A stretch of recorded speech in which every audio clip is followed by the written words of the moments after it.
Hello everyone, welcome back to channel benchmark study. आज हम discuss करेंगे सारा का सारा इंश्योरेंस अवेयरनेस का स्टैटिक पोर्शन, जो कि आपके अपकमिंग एग्जाम के लिए काफी ज्यादा इंपॉर्टेंट है। तो इसमें हमने कोशिश की है कि सारा का सारा जो आपका स्टैटिक पार्ट है वो कवर हो जाए, और इस लेक्चर की जो पीडीएफ है आपको वो हमारे टेलीग्राम चैनल में मिल जाएगी, जिसका लिंक आपको डिस्क्रिप्शन में दे दिया जाएगा। तो स्टार्ट करते हैं लेक्चर को और बढ़ते हैं अपनी फर्स्ट स्लाइड की तरफ।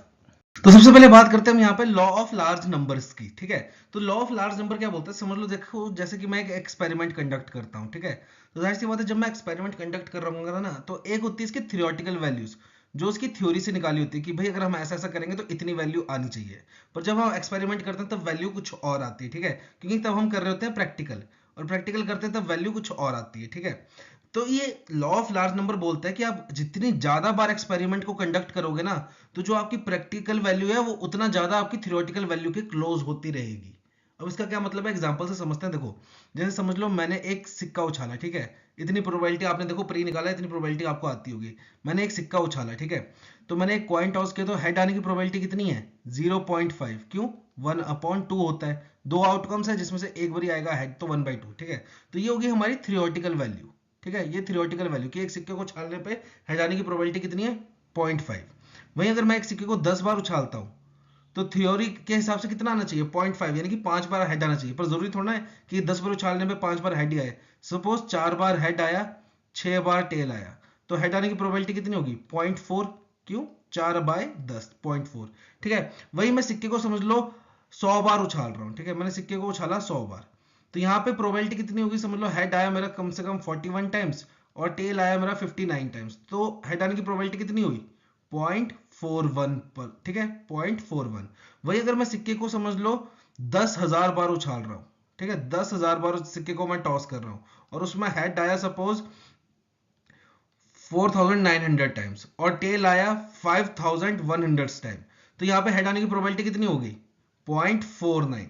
ठीक है, जो कि देखो इसकी जो थ्योरेटिकल वैल्यू है उसके काफी पास है। ठीक है, तो लॉ ऑफ लार्ज नंबर यही बोलता है, जब आप जो एक्सपेरिमेंट हो रहा है, जो कर रहे हो, आप जो भी इवेंट कंडक्ट कर रहे हो, उसकी आप नंबर्स इंक्रीज करते हो, तो जो उसकी वैल्यू आती है ना, वो आपकी थ्योरेटिकल वैल्यू के पास जाती रहती है। अब इसका इंश्योरेंस सेक्टर में क्या काम है वो समझते हैं। देखो, समझ लो मेरी एक इंश्योरेंस कंपनी है, ठीक है, और मैंने 100 पॉलिसीज बेची हैं, टर्म प्लान बेचे हैं। ठीक है, मैंने 100 टर्म प्लान बेचे हैं, और मैंने टर्म प्लान ये बचा कि अगर बाय चांस इनमें से किसी की डेथ हो जाती है, तो मैं कितने का क्लेम दूंगा, 1 लाख का क्लेम दूंगा हर पर्सन को, ठीक है, जिसकी डेथ होती है। और मैंने ये थियोरेटिकली एज्यूम किया कि हर साल लगभग 10 लोग मरेंगे। ठीक है, और मैंने टर्म प्लान का टर्म जो प्रीमियम रखा है वो क्या रखा है, एक पर्सन से मैं लूंगा 11,000 रुपए। ठीक है, एक पर्सन से लूंगा साल के 11,000 रुपए, तो 100 बंदों के कितने कलेक्ट हो जाएंगे मेरे पास, 11 लाख। ठीक है, 11 लाख रुपए कलेक्ट हो जाएंगे। 10 बंदे मरे, एक बंदे को मैंने लाख रुपए दिया, तो 10 बंदों को कितना दे दिया मैंने, 10 लाख। ठीक है, तो यहां से मैंने प्रीमियम दे दिया 10 बंदों को। ठीक है, और 1 लाख का मेरे को प्रॉफिट भी हो गया। तो ये थी मेरी थ्योरी वैल्यू। ठीक है, पर क्या होगा अगर बाई चांस 12 बंदे मर जाएं, तब तो मेरे को लॉस हो जाएगा।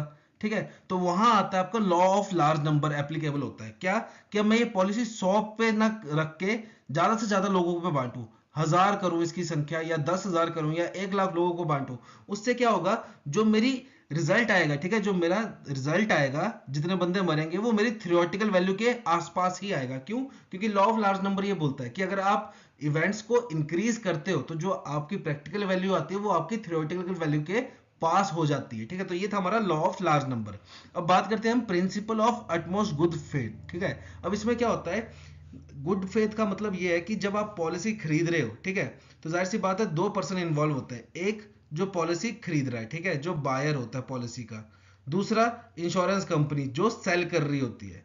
तो अटमोस्ट गुड फेथ का मतलब ये है कि जो जो खरीद रहा है ना पॉलिसी, वो भी कंपनी से सब बातें सच सच बताएगा, और जो पर्सन बेच रहा है, ठीक है, वो भी अपने कस्टमर को सारी बातें अपनी पॉलिसी के रिलेटेड सच सच बताएगा। ऐसा ना हो कि जैसे बाद में बंदा अगर क्लेम लेने के लिए आए तब बोले कि ना ना हमारी पॉलिसी में तो ये था ही नहीं। तो वो चीज नहीं होनी चाहिए, दोनों बंदे आपस में एकदम सच बोलेंगे। ठीक है, पर ऐसा देखो होता नहीं है, ये होती है किताबी बातें। एक होता है नॉलेज बाय थ्योरी, एक होता है नॉलेज बाय प्रैक्टिकल। ठीक है, तो ये सब किताबों में लिखी बातें, इसको आजकल कोई नहीं फॉलो कर रहा है। मैं आपको लाइव एग्जांपल देखा देता हूँ। देखो, जैसे हम एसबीआई में ना, तो जो हमारे मैनेजर वगैरह होते हैं, वो बेचते हैं एसबीआई लाइफ की पॉलिसी। ठीक है, तो कभी पूरी बात सच नहीं बताते। ठीक है, थोड़ी थोड़ी बातें बताएंगे और कस्टमर को चिपका देंगे एसबीआई लाइफ। और वही अगर मैं कस्टमर की बात करूं, तो देखो कस्टमर भी चालू होते हैं। मैं अपने फील्ड अफसर की बात करता हूं, ठीक है, नाम नहीं लूंगा मैं यहाँ पे। तो वो फील्ड अफसर है, उन्होंने ले रहा था टर्म प्लान अपना। ठीक है, तो वो थे स्मोकर। तो उन्होंने क्या किया कि अब देखो जो एसबीआई लाइफ का टर्म प्लान होता है उसमें मेडिकल चेकअप भी होता है, थोड़ा सा ज़्यादा हाई फाई नहीं पर थोड़ा बेसिक मेडिकल चेकअप होता है, ठीक है। तो मेडिकल चेकअप के लिए उन्होंने क्या किया, कम से कम 1 महीना ना उन्होंने स्मोकिंग छोड़ दी, ठीक है। और फिर उन्होंने क्या कहते हैं नॉन स्मोकर कैटेगरी में टर्म प्लान लिया। अब इससे फर्क क्या पड़ा, जो अगर वो स्मोकर कैटेगरी में ले रहे थे ना अगर टर्म प्लान, तो उनको पड़ रहा था 90 लाख का, उनको इंश्योरेंस वाला मिल रहा था, 90 लाख का टर्म प्लान मिल रहा था, ठीक है। पर उनको ज्यादा अमाउंट का चाहिए था, पर अगर वो स्मोकर कैटेगरी में लेते तो उनको 90 लाख का ही मैक्सिमम मिल रहा था एसबीआई लाइफ का टर्म प्लान, ठीक है। तो उन्होंने क्या किया, अपने आप को नॉन स्मोकर डिक्लेयर कर दिया, जिससे क्या हुआ, उनको जो टर्म प्लान मिल गया वो 1.5 करोड़ का मिला है, ठीक है। कि अब अगर बाई चांस उनकी कुछ डेथ हो जाती है, इन केस ऐसा होना, ठीक है, अगर बाई चांस उनकी डेथ हो जाती है तो उनको, उनकी फैमिली को कितने का क्लेम मिलेगा, 1.5 करोड़ का, ठीक है, क्योंकि उन्होंने अपने आप को नॉन स्मोकर कैटेगरी में रजिस्टर किया है, ठीक है। वही अगर स्मोकर में करते तो उनको क्लेम कितने का मिलना था, मैक्सिमम 90 लाख का। तो देखो ऐसे कस्टमर भी झूठ बोल रहे हैं और जो पॉलिसीज बेच रहे हैं वो भी झूठ बोल रहे हैं, ठीक है। तो इसको कोई फॉलो कर नहीं रहा है बेसिकली। पर इंश्योरेंस फील्ड जो बनी थी तो ये प्रिंसिपल रखा हुआ था कि एटमोस्ट गुड फेथ रखा जाएगा, कि मतलब दोनों पार्टीज आपस में सच बोलेंगी, पर ऐसा कुछ फॉलो कर नहीं रहे, ठीक है। बढ़ते आगे, ये कहने की बात रह गई। अब बात करते हैं हम यहाँ पे प्रिंसिपल ऑफ इंश्योरेबल इंटरेस्ट की। तो देखो जो प्रिंसिपल ऑफ इंश्योरेबल इंटरेस्ट है वो हमें बताता है कि हम किस चीज की पॉलिसी करवा सकते हैं और किसकी पॉलिसी नहीं करवा सकते हैं। अब वो कैसे बताता है, एग्जांपल से समझते हैं। सपोज एक व्यक्ति है, ठीक है, एक व्यक्ति है XYZ और उसने इस चीज की पॉलिसी करवानी है। अब ये जो चीज है ये लिविंग थिंग भी हो सकती है, ठीक है, और नॉन लिविंग थिंग भी हो सकती है, दोनों में से कुछ भी हो सकता है। इसकी पॉलिसी करवानी है। तो अब कैसे पता लगाएं कि ये इस चीज की पॉलिसी करा सकता है कि नहीं करवा सकता। तो देखो इसका सिंपल सा एग्जांपल है कि अगर इस चीज के डैमेज होने पे XYZ को डायरेक्ट लॉस हो रहा है तब तो वो इसकी पॉलिसी करवा सकता है। पर वहीं अगर इस चीज के डैमेज होने पे XYZ को कोई लॉस नहीं हो रहा तो वो इस चीज की पॉलिसी नहीं करवा सकता, ठीक है। तो अगर डैमेज होने पे लॉस हो रहा है, डैमेज होने पे लॉस हो रहा है, तब वो चीज क्या कहलाई जाती है, इंश्योरेबल इंटरेस्ट। और वहीं अगर डैमेज होने पे लॉस नहीं हो रहा तो वो क्या कहलाई जाती है, नॉन इंश्योरेबल इंटरेस्ट, ठीक है। उसमें आपका कोई इंश्योरेबल इंटरेस्ट नहीं है। अगर डैमेज होने पे लॉस हो रहा है तो आपका उसमें इंश्योरेबल इंटरेस्ट है, और अगर डैमेज होने पे कोई लॉस नहीं हो रहा तो आपका उसमें कोई इंश्योरेबल इंटरेस्ट नहीं है, ठीक है। अब इसको एग्जांपल से समझते हैं। सपोज 2 व्यक्ति हैं, एक है राम, ठीक है, और एक है श्याम, और दोनों के पास है कार, ठीक है। दोनों के पास कार है, पर शाम के पास क्या है, पैसों की दिक्कत हो गई, ठीक है। तो देखो राम को अपनी कार की इंश्योरेंस करवा सकता है, बिल्कुल करवा सकता है। क्यों? क्योंकि कल को अगर इसकी कार का एक्सीडेंट हुआ तो इसका मेंटेनेंस का खर्चा किस पे आएगा, राम पे आएगा। तो राम अपनी कार की इंश्योरेंस करवा सकता है। पर शाम के पास इस वक्त पैसा नहीं है, तो क्या राम शाम की कार का इंश्योरेंस करवा सकता है? नहीं करवा सकता, ठीक है। हाँ ये है कि शाम को पैसे उधार दे दे और शाम अपनी तरफ से करवा ले, पर राम शाम के बिहाफ पे खुद नहीं ले सकता इंश्योरेंस। क्यों? क्योंकि कल को अगर शाम की गाड़ी ठुकेगी तो राम को कोई फाइनेंशियल लॉस होगा? नहीं होगा। क्यों? क्योंकि वो शाम की गाड़ी है, शाम को ही ठीक करवानी पड़ेगी। तो राम का कोई फाइनेंशियल लॉस नहीं हो रहा है, इसलिए राम शाम की गाड़ी का अपने बिहाफ पे इंश्योरेंस नहीं करवा सकता। ये है कि वो उसको पैसे उधार दे दे और शाम खुद इंश्योरेंस करवा ले, ठीक है। अब यहाँ पे एक चीज और काफी इंपॉर्टेंट है, जो इंश्योरेबल इंटरेस्ट है ये कब देखा जाता है? इंश्योरेबल इंटरेस्ट देखा जाता है जब आप पॉलिसी साइन कर रहे हो उस वक्त का। अब इसका क्या मतलब हुआ? सपोज ये 2 व्यक्ति हैं, ठीक है, एक है आपका हस्बैंड, एक है वाइफ, ठीक है। तो वाइफ ने हस्बैंड का टर्म प्लान लिया, ठीक है। तो देखो जब टर्म प्लान लिया तब तो जाहिर सी बात है वाइफ, और वाइफ का जो है वो इंश्योरेबल इंटरेस्ट है। क्यों? क्योंकि कल को हस्बैंड को कुछ हो जाता है तो वाइफ को तो लॉस हुआ ही हुआ ना, क्योंकि देखो हस्बैंड अर्निंग था, उससे घर का खर्चा चल रहा था, तो वो तो उसको लॉस हुआ, ठीक है। पर क्या हुआ, जब इसने टर्म प्लान लिया उसके कुछ साल बाद इनका डाइवोर्स हो जाता है, और डाइवोर्स होने के बाद हस्बैंड की डेथ हो जाती है। तो क्या कंपनी इसको क्लेम देगी? बिल्कुल देगी। क्यों? क्योंकि जब पॉलिसी इन्होंने साइन की थी तब वो क्या था, इंश्योरेबल इंटरेस्ट था, तब वो हस्बैंड वाइफ थे, तब वो कपल थे, तो इसलिए कंपनी को इसको इंश्योरेंस क्लेम देना पड़ेगा। तो ये था हमारा प्रिंसिपल ऑफ इंश्योरेबल इंटरेस्ट। बढ़ते आगे और बात करते हैं प्रिंसिपल ऑफ इंडेमनिटी की। अब इसका मतलब क्या होता है, ये काफी इजी है, ठीक है, इसमें कोई ज्यादा टेक्निकल बात नहीं है।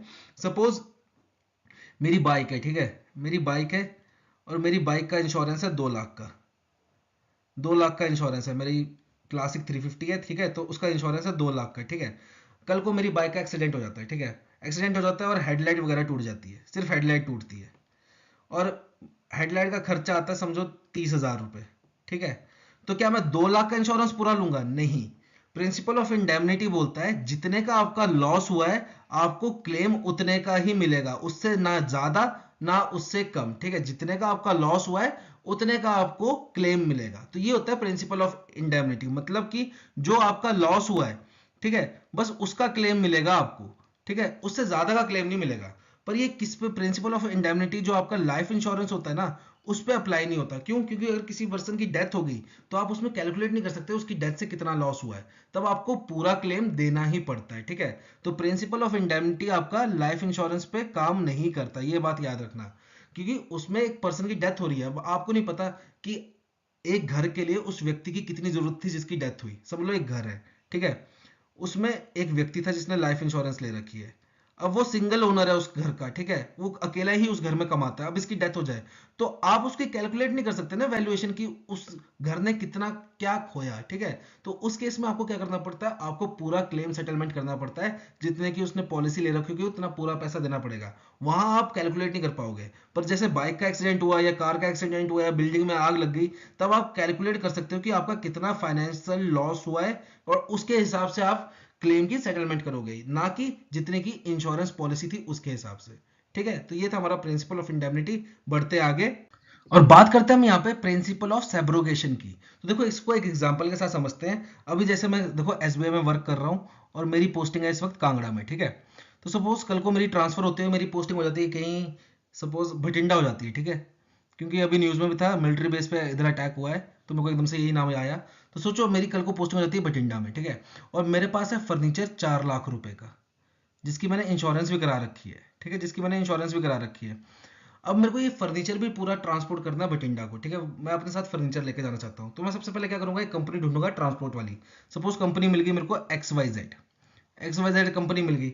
अब मैंने उनको कहा कि भाई मेरे पास ऐसे ऐसे मेरी ट्रांसफर हो गई और मेरे पास इतना फर्नीचर है और मेरे को भटिंडा लेके जाना है। तो कंपनी कहती है कोई बात नहीं, हम अपना ट्रक भेज देंगे, ठीक है, और एक बढ़िया सा ड्राइवर भेज देंगे ट्रेंड, वो आपका सारा सामान भटिंडा पहुंचा देगा। तो ठीक है, इन्होंने मेरा सामान पहुंचा दिया भटिंडा। फिर जब हम इस ट्रक को अनलोड करने लगे, ठीक है, सामान निकालने लगे, तब मैंने देखा यार मेरा फर्नीचर डैमेज हो गया कुछ। ठीक है, तो मेरा फर्नीचर डैमेज हो गया।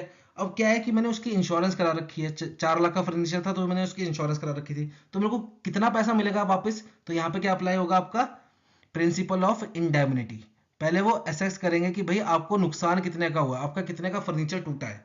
सपोज मेरा फर्नीचर टूटा है 30,000 का, तो वो मेरे को कितने की पेमेंट करेंगे? 30,000 की पेमेंट करेंगे। ठीक है, तो इंश्योरेंस कंपनी मेरे को 30,000 की पेमेंट करेगी, जिससे मेरी भरपाई हो जाएगी जो मेरा फर्नीचर टूटा होगा। ठीक है, पर यहाँ पे एक बात और आती है, यहाँ पे मेन कल्पिट कौन था जिसकी वजह से फर्नीचर टूटा? ये XYZ कंपनी का ट्रक ड्राइवर और इनकी मैनेजमेंट, जिन्होंने मेरी पैकिंग वगैरह की थी। तो ठीक है, गलती किसकी थी? इनकी थी। तो देखो यहाँ पे मेरे दिमाग में आइडिया आया कि मैंने 30,000 तो चलो इंश्योरेंस कंपनी से ले लिया, अब मैं इन पे भी प्रेशर डालूंगा कि भाई तुम्हारी वजह से मेरा नुकसान हुआ है और 30,000 इनसे भी लूंगा। तो क्या मैं ऐसा कर सकता हूं? बिल्कुल नहीं। क्योंकि देखो जो प्रिंसिपल ऑफ इंडेमनिटी बोलता है वो कहता है कि इंश्योरेंस से आप कभी प्रॉफिट नहीं कमा सकते। और यहाँ पे देखो शॉर्ट मेरे को प्रॉफिट हो रहा है। कैसे? क्योंकि 30,000 मैंने इंश्योरेंस कंपनी से ले लिया और 30,000 मैं XYZ से लेना चाहता हूँ, और मेरा नुकसान कितने का हुआ था? 30,000। तो देखो 30,000 गवा के मैंने 60,000 ले लिए, तो मेरे को 30,000 का तो प्रॉफिट हो गया ना। और प्रिंसिपल ऑफ इंडेमनिटी बोलता है कि आप प्रॉफिट नहीं कमा सकते। तो क्या मैं फिर ये 30,000 छोड़ दूं? बिल्कुल मेरे को छोड़ने ही पड़ेंगे। तो क्या XYZ कंपनी को भी छोड़ दे जो मेन कल्पिट थी? नहीं, XYZ कंपनी को नहीं छोड़ेंगे हम यहाँ पे। अब देखो जैसे हमने कल पढ़ा था रिस्क, ठीक है, टाइप्स ऑफ रिस्क में हमने पढ़ा था लाइबिलिटी, कि जिसमें मैंने आपको एग्जांपल दिया था कि सपोज मैं गाड़ी चला रहा हूँ और सामने एक गाड़ी खड़ी है पार्किंग में, ठीक है, और मैं इस गाड़ी को ठोक देता हूँ जाके। तो यहाँ पे लाइबिलिटी किसकी हुई? मेरी हुई, मेरी गलती से ये गाड़ी ठुकी, तो इसका जो नुकसान होगा कौन भरेगा? मैं भरूंगा, क्योंकि ये मेरी लाइबिलिटी है। तो वहीं पे यहाँ पे भी जो 30,000 का नुकसान हुआ है, ये लाइबिलिटी किसकी हुई? XYZ कंपनी की। तो इसका भुगतान कौन करेगा? XYZ कंपनी करेगी। पर ये किसको करेगी? ये मेरे को नहीं करेगी, ठीक है, मेरे को नहीं करेगी। ये किसको करेगी? इस इंश्योरेंस कंपनी को करेगी, जिसने मेरे को पहले ही पेमेंट दे दी नुकसान की। ठीक है, तो ये होता है आपका प्रिंसिपल ऑफ सब्रोगेशन। इसको सिंपल सी भाषा में बताऊं अगर मैं, तो सपोज ये है हमारे, सपोज रोहित, ठीक है, ये है रोहित, इसके पास थी एक कार। अब इसकी कार क्या है, समझ लो खाई में गिर जाती है। ठीक है, ये कूद जाता है और खाई में गाड़ी गिर जाती है, गाड़ी की हो जाती है टोटल लॉस। ठीक है, तो इसने इस गाड़ी की इंश्योरेंस करा रखी थी। तो जो इंश्योरेंस कंपनी है हमारी, वो इसका हर्जाना देती है रोहित को। पर अब ये जो कार है ना, ये किसके पास रहेगी? ये इंश्योरेंस कंपनी के पास रहेगी, ठीक है। अब इसमें समझ लो अगर बाय चांस इसके टायर सही सलामत है तो इंश्योरेंस कंपनी उस टायर को बेच के पैसा कमा सकती है। अगर सपोज इसके स्पीकर ठीक है, ठीक है, तो इंश्योरेंस कंपनी स्पीकर को बेच के पैसा कमा सकती है। अब वो किसके पास चली जाएगी सारी चीजें? इंश्योरेंस कंपनी के पास। तो ये होता है आपका प्रिंसिपल ऑफ सब्रोगेशन, जिसमें इंश्योरेंस कंपनी को राइट मिलता है कि वो अपना जो उसने क्लेम दिया है उसकी रिकवरी कर सके जिस तरह वो करना चाहे, ठीक है, इन अ राइट मैनर, ठीक है। तो ये होता है प्रिंसिपल ऑफ सब्रोगेशन। अब बात करते हैं हम प्रिंसिपल ऑफ कॉन्ट्रीब्यूशन की। ये भी काफी ईजी है, ठीक है, इसको समझते हैं। देखो सपोज मेरी एक बिल्डिंग है, ठीक है, मेरी बिल्डिंग है, इसकी नेट वर्थ है समझ लो कितने रखें, 90,000 रख लेते हैं, ठीक है, 90,000 की मेरी बिल्डिंग है। तो मैंने क्या किया कि जो इसकी 60,000 है ना, 60,000 के मैंने इसकी इंश्योरेंस करवाई एबीसी कंपनी से, ठीक है, और 30,000 की इंश्योरेंस करवा ली मैंने XYZ कंपनी से, ठीक है। 90,000 की बिल्डिंग थी, 60,000 की इंश्योरेंस एबीसी कंपनी से करवा ली, 30,000 की XYZ कंपनी से करा ली। अब क्या हुआ, कल को मेरे इसमें बिल्डिंग में आग लग गई, ठीक है, आग लग गई, तो मेरे को क्लेम कितने का मिलेगा? 90,000 का? नहीं। क्यों? क्योंकि सबसे पहले क्या आएगा, प्रिंसिपल ऑफ इंडेमनिटी। वो चेक करेंगे कि मेरे को लॉस कितने का हुआ है, उसके हिसाब से मेरे को हर्जाना मिलेगा, क्लेम मिलेगा। तो उन्होंने देखा कि भाई जलने आग के कारण लॉस हुआ है 18,000 का मात्र, तो ये 18,000 कैसे मिलेंगे मेरे को? तो देखो एबीसी ने और XYZ ने जो क्या कहते हैं इंश्योरेंस की है वो किस रेशो में की है? 2:1 में, ठीक है, कि दो हिस्से अगर एबीसी कंपनी ने इंश्योरेंस की है तो एक हिस्सा XYZ कंपनी ने। तो 18,000 की पेमेंट जो मेरे को मिलेगी वो भी 2:1 में मिलेगी, मतलब 12,000 जो है वो एबीसी कंपनी देगी और 6,000 जो है वो XYZ कंपनी देगी, ठीक है। एक तरीका तो ये हो गया। दूसरा क्या है कि एबीसी कंपनी सीधा ही मेरे को 18,000 दे देगी और 6,000 खुद XYZ कंपनी से ले लेगी, ठीक है। तो ये दो तरीके होते हैं प्रिंसिपल ऑफ कंट्रीब्यूशन, मतलब जिन जिन ने इंश्योरेंस की है वो उतना उतने हिस्से में आपको क्लेम देंगे, ठीक है। तो ये होता है प्रिंसिपल ऑफ कंट्रीब्यूशन। बढ़ते आगे और बात करते हैं हम यहाँ पे प्रिंसिपल ऑफ प्रॉक्सिमेट कॉस्ट की। तो इसका मतलब क्या है, देखो ये कहता है कि आपने समझ लो एक इंश्योरेंस पॉलिसी ले रखी है और आपको उसका क्लेम चाहिए, तो आपको उसका क्लेम तभी मिलेगा कि अगर कोई इवेंट हो रहा है जिससे आपको लॉस हो रहा है, ठीक है, कोई इवेंट हो रहा है जिससे आपको लॉस हो रहा है और वो इवेंट आपकी पॉलिसी में मेंशन्ड है, उसी पे आपको क्लेम मिलेगा। अगर कोई और इवेंट अकर हो रहा है जिससे आपको लॉस हो रहा है पर वो पॉलिसी में मेंशन नहीं है तो आपको क्लेम नहीं मिलेगा। अब इसका मतलब क्या है, देखो सपोज एक पर्सन है, ठीक है, इसका नाम है अजय, इसने करा रखी है हमारी PMSBY। सब जानते हैं क्या होता है? प्रधानमंत्री सुरक्षा बीमा योजना, ठीक है, 20 रुपए की होती है, 2 लाख का कवर होता है और एज क्राइटेरिया कितना होता है? 18 से 70 साल, ठीक है। तो इसमें क्राइटेरिया क्या है कि आपको 2 लाख मिलेंगे, पर कब? अगर आपकी डेथ होती है एक्सीडेंटली, ठीक है, ये स्पेशल मेंशन है कि एक्सीडेंटली डेथ होती है तभी, ठीक है। और अगर आप चाहते हो कि मेरी जैसे मर्जी डेथ हो मेरे को पैसा मिले, तो उसके लिए क्या है? प्रधानमंत्री जीवन ज्योति योजना, ठीक है, उसका प्रीमियम कितना है? 436 रुपए, और उसमें कितना क्लेम मिलता है? 2 लाख का ही क्लेम मिलता है। और इसमें क्या है कि जैसे मर्जी डेथ हो आपको 2 लाख रुपए मिलेंगे, ठीक है, और प्रीमियम कितना है? 436। पर SBY की बात करें तो 20 रुपए का प्रीमियम है, 2 लाख मिलेंगे, पर डेथ कैसे होनी चाहिए? एक्सीडेंटली होनी चाहिए, ठीक है। तो हमारे अजय जी ने करा रखी थी SBY, ठीक है, PMSBY, और ये अपनी बाइक पे चले हुए थे, ठीक है। तो अचानक से क्या होता है, इनका हो जाता है एक्सीडेंट। और एक्सीडेंट में क्या होता है, इनको चोट वोट लगती है थोड़ी बहुत, ठीक है, इनको चोट लगती है और खून निकलता है। तो अजय जो था वो कमजोर दिल का व्यक्ति था, उसने खून देखा, वो घबरा गया, ठीक है, और उसको आ गया हार्ट अटैक, ठीक है, उसका हार्ट हो गया फेल और उसको on the spot heart attack आ गया और उसकी डेथ हो गई। तो इस सिनेरियो में क्या अजय को 2 लाख, अजय की फैमिली को 2 लाख रुपए मिलेंगे? नहीं मिलेंगे। क्यों? क्योंकि देखो बेशक उसका हुआ एक्सीडेंट था पर उसकी डेथ किससे हुई? हार्ट अटैक से हुई, जो कि आपकी PMSBY में कवर्ड नहीं है, तो इसलिए उसकी फैमिली को 2 लाख रुपए नहीं मिलेंगे। तो प्रिंसिपल ऑफ अप्रोक्सीमेट कॉज यही बोलता है कि जो चीज मेंशन्ड है अगर वो चीज हो रही है तब तो आपको क्लेम मिलेगा, उसके अलावा कुछ और चीज हो रही है तो आपको क्लेम नहीं मिलेगा। फॉर एग्जाम्पल एक और समझाता हूं मैं। जब मैंने बाइक ली थी ना अपनी, तो जब मैं उसकी इंश्योरेंस करवा रहा था तो मेरे को कंपनी वालों ने बोला कि एक थेफ्ट प्लान है, ये ऐड ऑन करवाना चाहते हो आप, कि इसमें अगर आपकी बाइक चोरी हो जाएगी तो आपको पैसे मिल जाएंगे, ठीक है, सारे पैसे मिल जाएंगे। तो मैंने ये डिनाई कर दिया, ठीक है। तो अब मेरी बाइक की इंश्योरेंस क्या है कि देखो कोई एक्सीडेंट होता है या आग लगती है या टूट फूट जाती है तो मेरी को पूरा क्लेम मिलेगा, ठीक है, जितना का नुकसान होगा उतना का पूरे का क्लेम मिलेगा। पर बाई चांस अगर मेरी बाइक चोरी हो जाती है तो मेरे को कोई क्लेम नहीं मिलेगा। क्यों? क्योंकि मैंने थेफ्ट वाला तो लिया ही नहीं है और जो इंश्योरेंस करवाई है उसमें थेफ्ट वाला कोई ऑप्शन है ही नहीं, तो मेरे को चोरी होने पे कोई क्लेम नहीं मिलेगा। हाँ मेरी बाइक टूट जाती है, आग लग जाती है, कोई जला देता है, कुछ भी, तब मेरे को क्लेम मिल जाएगा। पर चोरी होने पे नहीं मिलेगा। तो प्रोक्सीमेट कॉज क्या बोलता है कि जो इवेंट्स मेंशन्ड है उसी का क्लेम मिलेगा आपको, उसके अलावा कोई और क्लेम नहीं मिलेगा, ठीक है। अब लास्ट बात करते हैं प्रिंसिपल ऑफ मिटिगेशन की। इसमें क्या बोलता है कि अगर देखो बहुत सिंपल है, जैसे मैंने अभी पिछले वाला एग्जांपल लिया था कि जो मेरी बिल्डिंग थी जिसमें मैंने क्या कहते हैं 60,000 किसी और से करवाया था, 30,000 किसी और से करवाया था और इसमें आग लग गई थी, अभी एग्जांपल लिया था ना मैंने। तो इसमें क्या कहते हैं प्रिंसिपल ऑफ मिटिगेशन कहता है जैसे आपकी बिल्डिंग में समझ लो आग लग गई, ठीक है, फायर लग गई, तो ये नहीं कि आप कोने में बैठ जाओ कि भाई मेरी बिल्डिंग की इंश्योरेंस तो हो रखी है, जलने दो कोई बात नहीं, इंश्योरेंस कंपनी पैसा दे देगी ना। आपने वैसा नहीं करना है। आपने क्या करना है, अपनी तरफ से पूरा एफर्ट करना है कि जो नुकसान हो रहा है उसको मिनिमाइज कर पाओ आप, ठीक है।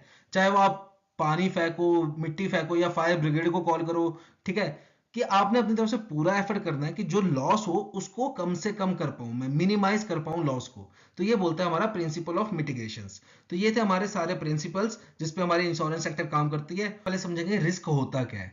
तो रिस्क बेसिकली क्या होता है, ये होता है चांस या प्रोबेबिलिटी किस चीज का, कि आपको होगा लॉस। और ये लॉस कब होगा, कि जब कभी अनसर्टेन इवेंट अकर होगा। अनसर्टेन इवेंट मतलब जिसकी आपने कल्पना ना की हो, जिसके बारे में आपने सोचा ना हो, वैसा कुछ अनहोनी हो जाए जिसकी वजह से आपको क्या हो जाए, लॉस होने के चांसेस या प्रोबेबिलिटी बढ़ जाए, तो उसको क्या बोलते हैं, हम रिस्क बोलते हैं। बेसिकली अगर हम बात करें, समझ लो मैं कोई टास्क कर रहा हूँ, ठीक है, तो जाहिर सी बात है मैं टास्क कर रहा हूँ तो मेरे को पता है इस टास्क को कंप्लीट करने पे मेरे को क्या रिजल्ट मिलेगा, ठीक है, ये मेरे को एक्सपेक्टेड है। पर बीच में कुछ अनहोनी हो जाती है कि मैं कुछ चीज गलत कर देता हूँ या जो मेरी मेजरमेंट थी वो गलत हो जाती है, ठीक है, कुछ चीज मतलब मिस हैपनिंग हो जाती है जिससे जो मेरा रिजल्ट था, जो मैंने एक्सपेक्ट किया था, उससे ऑपोजिट मिलता है, तो वो क्या होता है, मेरा रिस्क होता है, ठीक है। ऐसा कोई अनसर्टेन इवेंट, ऐसा कोई मिस हैपनिंग जिसकी वजह से मेरे को लॉस हो जाए, ठीक है, उसको क्या बोलते हैं, हम रिस्क बोलते हैं। फिर बात करते हैं हम सोर्सेज ऑफ रिस्क कौन कौन से हैं। तो बेसिकली रिस्क के दो ही सोर्स होते हैं, एक होता है आपका पेरल्स, एक होता है आपका हजार्ड्स, ठीक है। अगर मैं बात करता हूं पेरल्स की, तो पेरल्स क्या होते हैं, ये ऐसे इवेंट होते हैं जिसकी वजह से क्या होता है, आपको डायरेक्ट लॉस होता है, ठीक है, जिसकी वजह से आपको डायरेक्ट लॉस होता है। और पेरल्स इवेंट पे आपका कोई जोर नहीं चलता कि ये आप इनको कंट्रोल नहीं कर सकते पेरल्स इवेंट्स को। अब ये क्या मैं बोल रहा हूँ इसको एग्जांपल से समझते हैं। देखो पेरल्स इवेंट बेसिकली आपके तीन टाइप के होते हैं, एक होता है आपका नेचुरल, एक होता है मैनमेड, एक होता है इकोनॉमिक, ठीक है। तो अगर मैं नेचुरल पेरल्स की बात करूं तो इसमें आता है आपका जैसे अर्थक्वेक अकर हो गया, ठीक है, आपने बिल्डिंग ले रखी है, ठीक है, आप तीन चार बिल्डिंगों के मालिक हो, ठीक है, आपने रेंट पे चढ़ा रखी है, पर एकदम से उस जगह पे अर्थक्वेक आ गया, बिल्डिंग गई आपकी, प्रॉपर्टी का लॉस हुआ, ठीक है। तो ये होता है आपका नेचुरल पैरल। इस पे देखो अर्थक्वेक पे आप उसको कंट्रोल कर सकते हो, नहीं कर सकते, ठीक है। और बिल्डिंग डैमेज हुई जिससे क्या हुआ, आपको लॉस हुआ प्रॉपर्टी का और आपकी इनकम का, क्योंकि वो आप उससे वहां से रेंट कलेक्ट करते थे। तो यहाँ पे आपको बेसिकली दो टाइप के लॉस हो गए। तो ये क्या होते हैं, नेचुरल पैरल्स। देखो जैसे अर्थक्वेक हो गया, साइक्लोन हो गया, सुनामी हो गया, ठीक है, लैंडस्लाइड हो गया, फ्लड हो गया, ये सारे किस चीज के एग्जाम्पल है, नेचुरल पैरल्स। और इनको एक नाम और दिया जाता है, ये आपने सुना होगा हमारी एफएम से, एफएम मतलब फाइनेंस मिनिस्टर के मुंह से, एक्ट ऑफ गॉड। कोविड के टाइम पे ये चीज काफी फेमस हुई थी। तो देखो वो पढ़ी लिखी औरत है, उसने ऐसे ही नहीं बोली ये बात। एक्ट ऑफ गॉड का मतलब क्या होता है, आपका नेचुरल पेरिल्स, कि जो कोविड हुआ है जिसकी वजह से इकोनॉमी डाउन हो रही है, वो एक्ट ऑफ गॉड है। एक्ट ऑफ गॉड का मतलब यहाँ पे ये नहीं था कि भगवान की कृपा है, वो नहीं था कि भगवान ने किया है, उसका मतलब था नेचुरल पेरिल्स, ठीक है। पर लोगों को समझ कम होती है तो वो उसको दूसरे मतलब में ले गए, ठीक है, कि वो बहाने मार रही है, पर उसका मतलब क्या था, नेचुरल पेरिल्स, कि भाई इनको आप कंट्रोल नहीं कर सकते और ये नेचुरल अकर हुए हैं, ठीक है, इसमें हमारा कोई लेना देना नहीं है। फिर दूसरी बात थी मैन मेड पेरल्स, ठीक है, यहाँ पे मैं किसी का पक्ष नहीं ले रहा, ये बात ध्यान रखिएगा, ऐसा नहीं कि मैं बीजेपी को सपोर्ट कर रहा हूँ, वैसा मतलब नहीं था, मैं बस मतलब बता रहा था, ठीक है।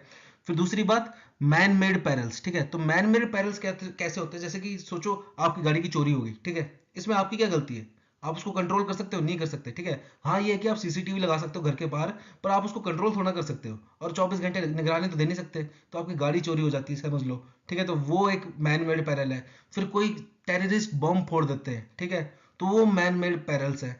फिर जैसे कि वो दंगे हो जाते हैं, ठीक है, तो वो मैन मेड पेरिल्स है जिसपे आपका कंट्रोल नहीं है, ठीक है, उस पे आप उसको उस चीज को रोक नहीं सकते, ठीक है, तो वो चीज क्या होती है, मैन मेड पेरिल्स। फिर आता है आपका इकोनॉमिक पेरिल्स। तो इकोनॉमिक पेरिल्स क्या होते हैं, जब भी आपको कोई नुकसान हो रहा है इकोनॉमी की वजह से, ठीक है, इकोनॉमी में फ्लक्चुएशन हो रही है, कुछ भी हो रहा है उसकी वजह से आपको नुकसान हो रहा है, तो वो होते हैं आपके इकोनॉमिक पेरिल्स। इसका एग्जांपल जैसे कि डिप्रेशन आता है, जब जब डिप्रेशन आता है इकोनॉमी में, तब क्या होता है, आपका शेयर मार्केट गिर जाता है बुरी तरह, जिससे क्या होता है, काफी कंपनी लॉस में चली जाती हैं।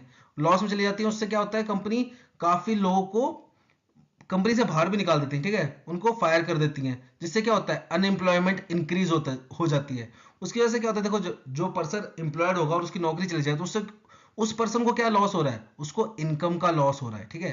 तो काफी सारे लॉस हो जाते हैं डिप्रेशन की वजह से। वहीं अगर आप बात करें इन्फ्लेशन की, सोचो एकदम से महंगाई बढ़ जाए तो उससे भी काफी लॉस होते हैं। कैसे? उससे आपकी जो परचेजिंग पावर है ना वो कम हो जाती है, जो आपके पास पैसा होगा उसकी परचेजिंग पावर कम हो जाती है। जैसे कि समझो एग्जांपल, समझो 2000 की बात करते हैं हम, ठीक है, और 2023 चल रहा है अभी। तो जब 2000 था उसमें 100 रुपए की वैल्यू काफी ज्यादा थी, और आज 2023 में 100 रुपए की वैल्यू काफी कम है, ठीक है।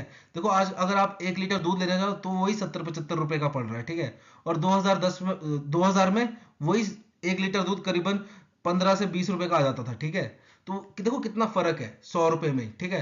तो वही मैं कह रहा हूँ, अगर एकदम से इन्फ्लेशन बढ़ता, समझ लो मैं हूँ एक रिटायर्ड पर्सन, ठीक है, और मेरे को पेंशन नहीं लगी हुई, ठीक है, तो मेरा सारा जो मेरी इन्वेस्टमेंट है वो मैंने एफडी में की हुई है, मैंने की हुई है एफडी में इन्वेस्टमेंट।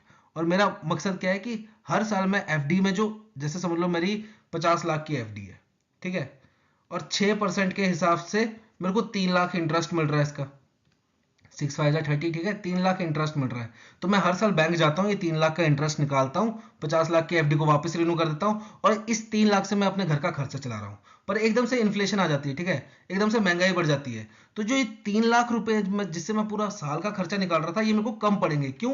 क्योंकि अब महंगाई बढ़ गई है। अब जो 3 लाख में चीज आ रही थी वो 3 लाख में नहीं आएंगी, वो 4 लाख में या 3.5 लाख में आएंगी। तो इससे भी आपको लॉस हो रहा है, देखो आपको फाइनेंशियली लॉस हो रहा है यहाँ पे, ठीक है, क्योंकि आप पहले 3 लाख में पूरा घर चला रहे थे पूरे साल भर, अब 3 लाख में आपसे वो घर नहीं चल पाएगा, तो यहाँ पे आपको फाइनेंशियल लॉस हो रहा है, ठीक है। बढ़ते आगे और बात करते हैं हम यहाँ पे हैजार्ड्स की। तो देखो अभी हमने पढ़ा कि पैरल्स में क्या हो रहा था, एक इवेंट अगर हो रहा था जिसकी वजह से आपको डायरेक्ट लॉस हो रहा था, पर हैजार्ड्स में ऐसा कुछ इवेंट अगर नहीं होता। हैजार्ड्स क्या करते हैं, बस आपकी जो लॉस होने की प्रोबेबिलिटी है ना उसको इंक्रीज करते हैं। बस वो क्या करते हैं, सिर्फ इंक्रीज करते हैं किसको, जो आपकी प्रोबेबिलिटी है लॉस होने की उसको इंक्रीज करते हैं। और ये पूरे के पूरे डिपेंड करते हैं ह्यूमन बींग्स पे। हैजार्ड जो है वो ह्यूमन बींग पे डिपेंड करते हैं, चाहे वो डायरेक्टली कर रहे हो या इनडायरेक्टली। अब ये क्या है, इसको एग्जांपल से समझते हैं। देखो पहले हैजार्ड का एग्जांपल समझाता हूँ। समझ लो मेरे को एक बिल्डिंग लेनी है, ठीक है, मैं पैसे वाला हूँ, मेरे को एक बिल्डिंग खरीदनी है एज अ प्रॉपर्टी। अब मेरे पास दो ऑप्शन है, एक मेरे को बिल्डिंग मिल रही है रिवर के साइड में, ठीक है, काफी अच्छी लोकेशन है, रिवर का अच्छा सा व्यू है, ठीक है। और दूसरी बिल्डिंग मेरे को मिल रही है, समझ लो चंडीगढ़ में सेक्टर 15 में मिल रही है, ठीक है। अब मेरे पास दो ऑप्शन है, अगर मैं सेक्टर 15 चंडीगढ़ में ले रहा हूँ तो देखो यहाँ पे मेरा हैजार्ड जो है वो कम होगा, ठीक है। क्यों? क्योंकि देखो चंडीगढ़ वेल प्लान सिटी है, ठीक है, क्राइम रेट भी बहुत कम है, ऑर्गेनाइज सिटी है। पर वहीं अगर मैं जो बिल्डिंग ले रहा हूँ रिवर के साइड में ले रहा हूँ तो यहाँ पे मेरा हैजार्ड ऑटोमेटिकली इंक्रीज हो जाएगा। क्यों? क्योंकि देखो रिवर वैसे तो अच्छा रिवर व्यू आ रहा है, पर कभी मॉनसून होगा, ज्यादा मॉनसून हो गया तो रिवर में क्या आएगा, फ्लड आएगा, जिससे मेरे प्रॉपर्टी को क्या हो जाएगा, डैमेज हो जाएगा, जिससे मेरे को क्या होगा, लॉस, ठीक है। तो जो हैजार्ड होते हैं पूरे के पूरे इंसान के कंट्रोल में होते हैं। अब बात करते हैं टाइप्स ऑफ हैजार्ड की। तो हैजार्ड जो है आपके 3 टाइप के होते हैं, एक होता है फिजिकल, एक होता है मोरल, और एक होता है मोराल, ठीक है। मॉरल और मोरल में डिफरेंस है, ठीक है। फिजिकल हैजार्ड की बात करते हैं। फिजिकल हैजार्ड जो है वो आपकी प्रॉपर्टी के फिजिकल एस्पेक्ट्स पे डिपेंड करता है। जैसे कि समझ लो आप बिल्डिंग ले रहे हो तो आपकी लोकेशन क्या है, ठीक है। एक एग्जांपल तो मैंने ये बता दिया फ्लड वाला, अगर आप रिवर के साइड में ले रहे हो तो आपको फ्लड आने के चांसेस ज्यादा है। फिर दूसरा समझ लो एक गत्ते की फैक्ट्री है या पटाखों की फैक्ट्री है, ठीक है, फैक्ट्री है, गत्ते की फैक्ट्री है, पटाखों की फैक्ट्री है, उसके साइड में आप बिल्डिंग ले रहे हो तो वहां पे भी खतरा है। क्यों? क्योंकि ऐसी फैक्ट्रियों में आग लगती रहती है, ठीक है, हर साल खबर आती है कि पटाखे की फैक्ट्री में आग लग गई, कि गत्तों की फैक्ट्री में आग लग गई। और उसके साइड में अगर आप बिल्डिंग ले रहे हो तो आपकी बिल्डिंग को भी डैमेज होने के काफी ज्यादा चांस है फायर से, ठीक है। तो यहाँ पे भी क्या हो जाएगा, आपका हजार्ड इंक्रीज हो जाएगा। फिजिकल एक्सपेक्ट है लोकेशन, कि आप जगह कहाँ ले रहे हो। दूसरा एस्पेक्ट, जैसे कि आप एग्जांपल ले लो स्टोरेज, कि स्टोरेज या पर्पस ले लो, ठीक है, कि आपने बिल्डिंग बनाई किस चीज के लिए। समझो मैंने बिल्डिंग बना रखी है रेंटल पर्पस के लिए, मैंने इसमें फ्लैट बना दिया और किराए पे चढ़ा दिया। दूसरा मैंने इसको गोडाउन बनाया हुआ है, और इसमें सोचो सरकार का ना गोला बारूद स्टोर होता है। जैसे कि यार अब पता नहीं किसी ने खबर सुनी होगी, जब हम पठानकोट रहते थे तो ममून कैंट में क्या हुआ था, एक बड़ी बहुत पहले एक हादसा हुआ था। वहां पे एक गोडाउन था आर्मी का जिसमें ये तोप के गोले वगैरह रखे होते थे, और उसमें आग लग गई थी। तो पूरा का पूरा ममून कैंट एरिया आर्मी वाला तो था ही, बाहर का सिविलियन का भी खाली करवाना पड़ा था, क्योंकि वो गोले उड़ उड़ के गिर रहे थे। सही में मजाक नहीं, वो उड़ उड़ के बहुत दूर तक गिर रहे थे, और जिससे कि पूरा का ममून कैंट वाला एरिया खाली करवाना पड़ा था। तो वो पर्पस आ जाता है। देखो अगर मैंने रेंट के लिए बिल्डिंग बनाई है तो वहां पे मेरे हैजार्ड होने के चांसेस कम है, ठीक है, क्योंकि वहां पे मेरे को लॉस होने के चांसेस कम है। पर वहीं अगर मैंने किसी गोडाउन के लिए बना रखी है जहाँ पे गोला बारूद स्टोर हो रहा है, या पेट्रोलियम का गोडाउन है मेरा, सोचो जहाँ पेट्रोल के बड़े बड़े वेसल, जैसे जयपुर में भी इंसिडेंट हुआ था राजस्थान में, जहाँ पेट्रोलियम के वेसल्स में आग लग गई थी, ठीक है। तो वो चीज होता है, वो सिनेरियो। अगर मैं पर्पस के ऊपर भी मेरा हजार्ड डिपेंड करता है। अगर मैं रेंटल पर्पस के लिए बना रहा हूँ तो मेरा हजार्ड कम होगा, पर वही अगर मैं जैसे एमुनेशन वगैरह या पेट्रोलियम वगैरह मेरा उसमें बिल्डिंग में स्टोर हो रहा है, तो वहां मेरा हजार्ड क्या हो जाएगा, इंक्रीज हो जाएगा, ठीक है। तो ये होता है आपका फिजिकल हजार्ड, जो आपके फिजिकल एस्पेक्ट पर डिपेंड करता है, जैसे लोकेशन हो गई कि बिल्डिंग का पर्पस क्या है, वो फिजिकल एस्पेक्ट। अब बात करते हैं मॉरल हजार्ड की, ठीक है। तो इसमें क्या आता है, इसमें आती है आपकी बेईमानी, इसमें इंक्लूड होती है आपकी बेईमानी, ठीक है, डिसऑनेस्ट पर्सन। समझो मैं एक बिजनेसमैन हूं, ठीक है, और मेरी नीयत खराब है, ठीक है। मैंने अपनी कंपनी का इंश्योरेंस करवा रखा है। अब मैंने क्या किया, अपनी कंपनी में खुद ही आग लगा दी, ठीक है, खुद ही आग लगा दी। क्यों? क्योंकि मेरे को क्या लेना है, इंश्योरेंस का बेनिफिट लेना है। या दूसरी बात कि मैं अच्छा खासा पैसे वाला बंदा हूँ और मेरे घर में अच्छी खासी चीजें हैं, ठीक है। या आपने पिक्चरों में भी देखा होगा, ठीक है, अच्छी खासी चीजें हैं, महंगी महंगी चीजें हैं, और मैंने उसका प्रॉपर्टी का ना इंश्योरेंस करा दिया। फिर खुद ही चोर को पैसे दिए कि मेरे घर से चीजें चुरा लें, और फिर मैंने उसकी कंप्लेंट रजिस्टर करा के, फिर मैंने वो कंप्लेंट पुलिस में रजिस्टर कराई, और फिर मैं इंश्योरेंस कंपनी के पास गया कि मेरे घर में चोरी हो गई है और मेरे को क्लेम दीजिए। तो वहां क्या होता है, आपका डिसऑनेस्ट पर्सन, ठीक है, जिसमें की नीयत खराब है, वो आते हैं आपके मॉरल हिजार्ड में, ठीक है। और बात करते हैं मोरल हिजार्ड में, तो देखो ये दोनों जो थे, ये थे आपके direct direct consequence of human beings. अब जो मोरल हिजार्ड होता है, ये इनडायरेक्ट होता है, इसमें आप जानबूझ के नहीं करते, गलती से हो जाता है। जैसे सपोज कोई बंदा सिगरेट पी रहा है, ठीक है, अब लास्ट में सिगरेट उसने बुझाई नहीं और ऐसे फेंक दी, जिससे क्या लग गई, आग लग गई, ठीक है। तो उसमें देखो बंदे की नीयत गलत नहीं थी, उसने सिगरेट पी फेंक दी, पर उससे क्या हो गया, आग लग गई, ठीक है। तो ये होता है आपका मोरल हजार्ड। दूसरा एग्जांपल सबसे बेस्ट है, ठीक है, और ये आपने काफी सारे केसेस सुने भी होंगे। दिवाली के टाइम क्या होता है, हम रॉकेट चलाते हैं, ठीक है, रॉकेट चलाया हमने, सोचो ये किसी के टीन पे जाके गिर गया, जिसका घर टीन से बना हुआ है, वो एकदम से आग पकड़ ली, ठीक है। तो यहाँ पे क्या है, देखो हमारी नीयत नहीं थी कि भाई हमने रॉकेट उसकी टीन पे गिराना है और आग लगानी है, पर गलती से रॉकेट गिर गया, जिससे उसकी टीन जल गई और नुकसान हो गया। तो ये क्या था, मोरल हजार्ड, जिसमें आप डायरेक्ट कांटेक्ट में नहीं हो, पर इनडायरेक्टली या गलती से आपसे मिस्टेक हो जाती है, ठीक है, वो वाली बात है। अब बात करते हैं हम, यहाँ पे ये थे हमारे कि जो रिस्क है उसके सोर्सेज क्या क्या है। अब बात करते हैं हम यहाँ पे टाइप्स ऑफ रिस्क की। तो सबसे पहले आ रहा हमारा प्योर रिस्क। प्योर रिस्क में क्या होता है, देखो नाम से पता चल रहा है प्योर रिस्क ही होगा इसमें, ठीक है। मतलब इसमें आपको डेफिनेटली क्या होता है, रिस्क होता है, मतलब लॉस होता है। पर अगर आपकी किस्मत अच्छी है तो आप इवन रहोगे। इवन मतलब जिस पोजीशन पे आप थे उसी पे रहोगे। पर मैक्सिमम केसेस में क्या होता है, आपको लॉस होता है। प्योर रिस्क में कभी भी आपको प्रॉफिट नहीं होगा, ठीक है, ये बात याद रखना। प्योर रिस्क में आपको कभी प्रॉफिट नहीं होगा, हमेशा लॉस होगा, या तो आप जिस सिचुएशन पे थे उस पे मेंटेन रहोगे, ठीक है। ये क्राइटेरिया होता है प्योर रिस्क का, ठीक है। अब बात करते हैं प्योर रिस्क के भी आगे तीन पार्ट है। एक होता है आपका पर्सनल रिस्क, एक होता है प्रॉपर्टी रिस्क, एक होता है लायबिलिटी रिस्क। देखो प्रॉपर्टी रिस्क तो आप नाम से समझ गए, जब आपकी प्रॉपर्टी को डैमेज हो रहा है, ठीक है, आपकी प्रॉपर्टी का नुकसान हो रहा है, चाहे वो कोई चोरी कर रहा है, या आपकी अर्थक्वेक आया, बिल्डिंग गिर गई, या आपकी गाड़ी एक्सीडेंट हो गया, ठीक है, या कोई चोरी करके ले गया, तो वो होता है प्रॉपर्टी रिस्क। बात करते हैं पर्सनल रिस्क की। पर्सनल रिस्क कैसे, जैसे कि आपकी फैमिली मेंबर की डेथ हो गई, या वो बीमार हो गया, या उसका एक्सीडेंट हो गया और वो डिसेबल हो गया, या उसकी नौकरी चली गई, ठीक है, या फिर वो रिटायर हो गया और उसके पास कोई फंड नहीं है, पेंशन नहीं है, कुछ नहीं है, ठीक है। तो वो होते हैं आपके पर्सनल रिस्क। फिर बात करते हैं हम लायबिलिटी रिस्क की। तो लायबिलिटी रिस्क क्या होता है आपका, देखो ये काफी अच्छा है। समझो मैं जा रहा हूँ बाइक पे, ठीक है, मैं बाइक पे जा रहा हूँ और मेरे से बाइक चलते चलते क्या हुआ, सामने वाले की गाड़ी पार्क थी, बाइक उसमें ठुक गई और सामने वाले की गाड़ी खराब हो गई, ठीक है, उसको डेंट डूंट आ गए। तो वो क्या होगी, मेरे लिए लायबिलिटी होगी। अब उसकी गाड़ी मेरे को ठीक करानी पड़ेगी, तो वो क्या होता है, लायबिलिटी रिस्क। और एग्जाम्पल समझना है, जैसे कि मैं गाड़ी चला रहा हूँ, ठीक है, और मैं नया नया सीख रहा था, और मैंने भी टेंशन टेंशन में ज्यादा एक्सेलरेटर दे दिया और सामने से एक आंटी आ रही थी, उसको ठोक दिया, ठीक है, आंटी को होगी इंजरी। तो जो उसका हॉस्पिटलाइजेशन का खर्चा होगा सारा, वो क्या हो जाएगी, मेरी लायबिलिटी हो जाएगी, वो मेरे को उठाना पड़ेगा अब, ठीक है, क्योंकि मेरी वजह से उनको नुकसान हुआ है, मेरी वजह से किसी और पर्सन को नुकसान हो रहा है, या उसकी प्रॉपर्टी को नुकसान हो रहा है, जिसकी भरपाई मेरे को करनी पड़ रही है। तो वो क्या होता है, हमारा लायबिलिटी रिस्क होता है, ठीक है। तो ये थे टाइप्स ऑफ प्योर रिस्क, ठीक है। तो यहाँ पर खत्म हो रहा है प्योर रिस्क, आगे बढ़ते हैं और बात करते हैं हम यहाँ पे स्पेकुलेटिव रिस्क की।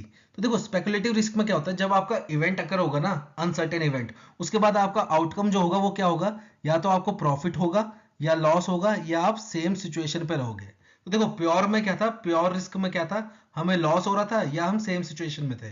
पर स्पेकुलेटिव में क्या है, आपको प्रॉफिट भी हो सकता है, लॉस भी हो सकता है, और आप सेम सिचुएशन में भी रह सकते हो। देखो इसका एग्जांपल समझाता हूं मैं और आप इसको रिलेट कर पाओगे। काफी अच्छा एग्जांपल है, वैसे तो शेयर मार्केट के एग्जांपल से समझा सकता हूं, पर उसको आप शायद रिलेट ना कर पाओ, तो हम ड्रीम 11 से समझते हैं। तो ड्रीम 11 भी क्या है आपका स्पेकुलेटिव रिस्क है। क्यों? क्योंकि देखो इसमें हम टीम बनाते कितने की, 49 रुपीज की, शायद मैंने बनाई नहीं है, मेरे को पता नहीं है, सुना ही है मैंने। तो देखो क्या होता है, 49 रुपीज की टीम बनाई है, ठीक है।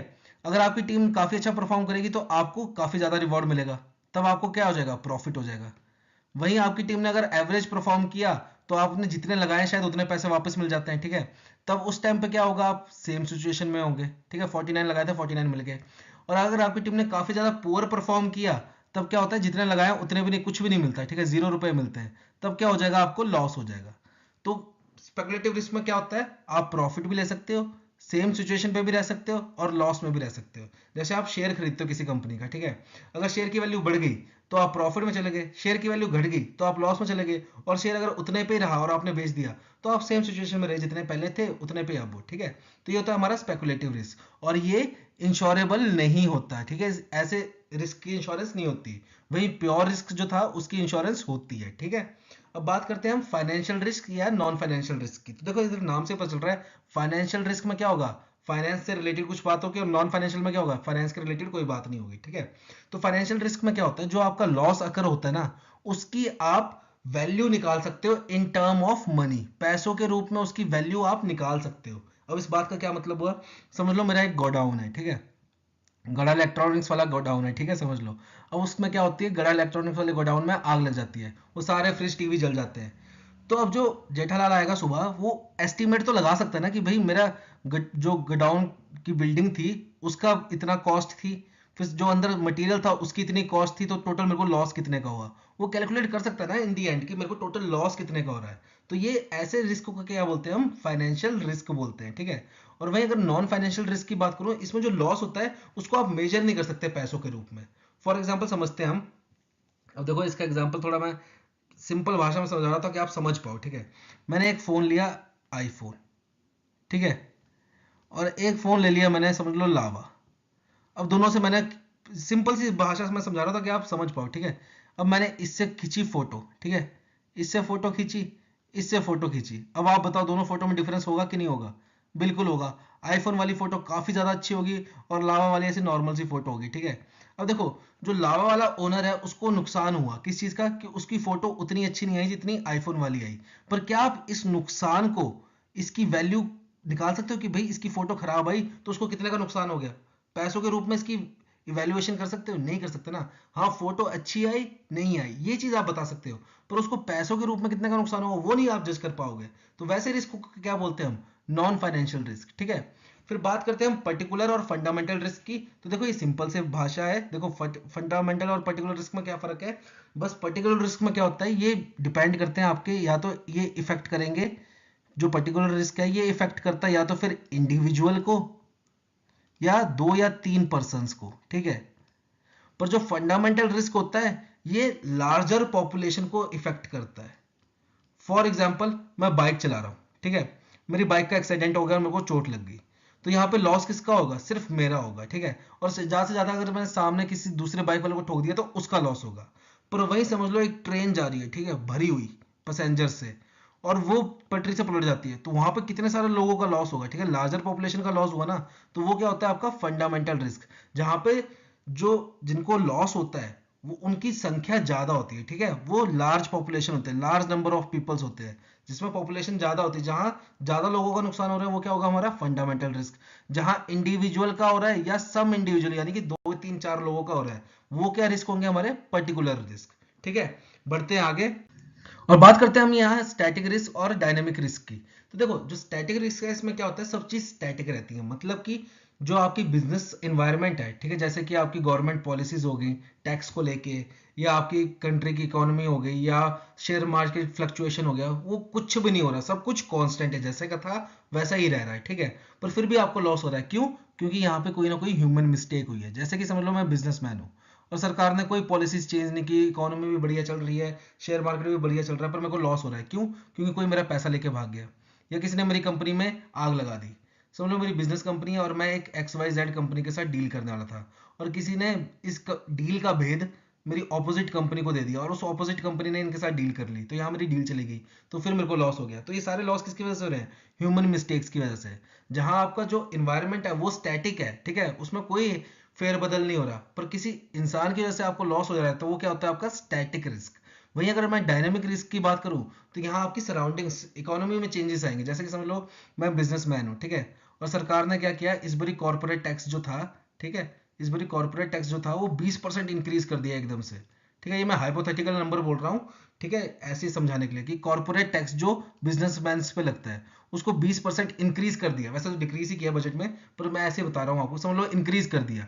तो इससे क्या होगा कि मेरे को टैक्स ज्यादा देना पड़ेगा, जिससे मेरे को क्या हो जाएगा? लॉस हो जाएगा, ठीक है। फिर समझ लो मेरी कंपनी के शेयर्स गिर गए, तब क्या होगा? तब भी मेरे को लॉस होगा।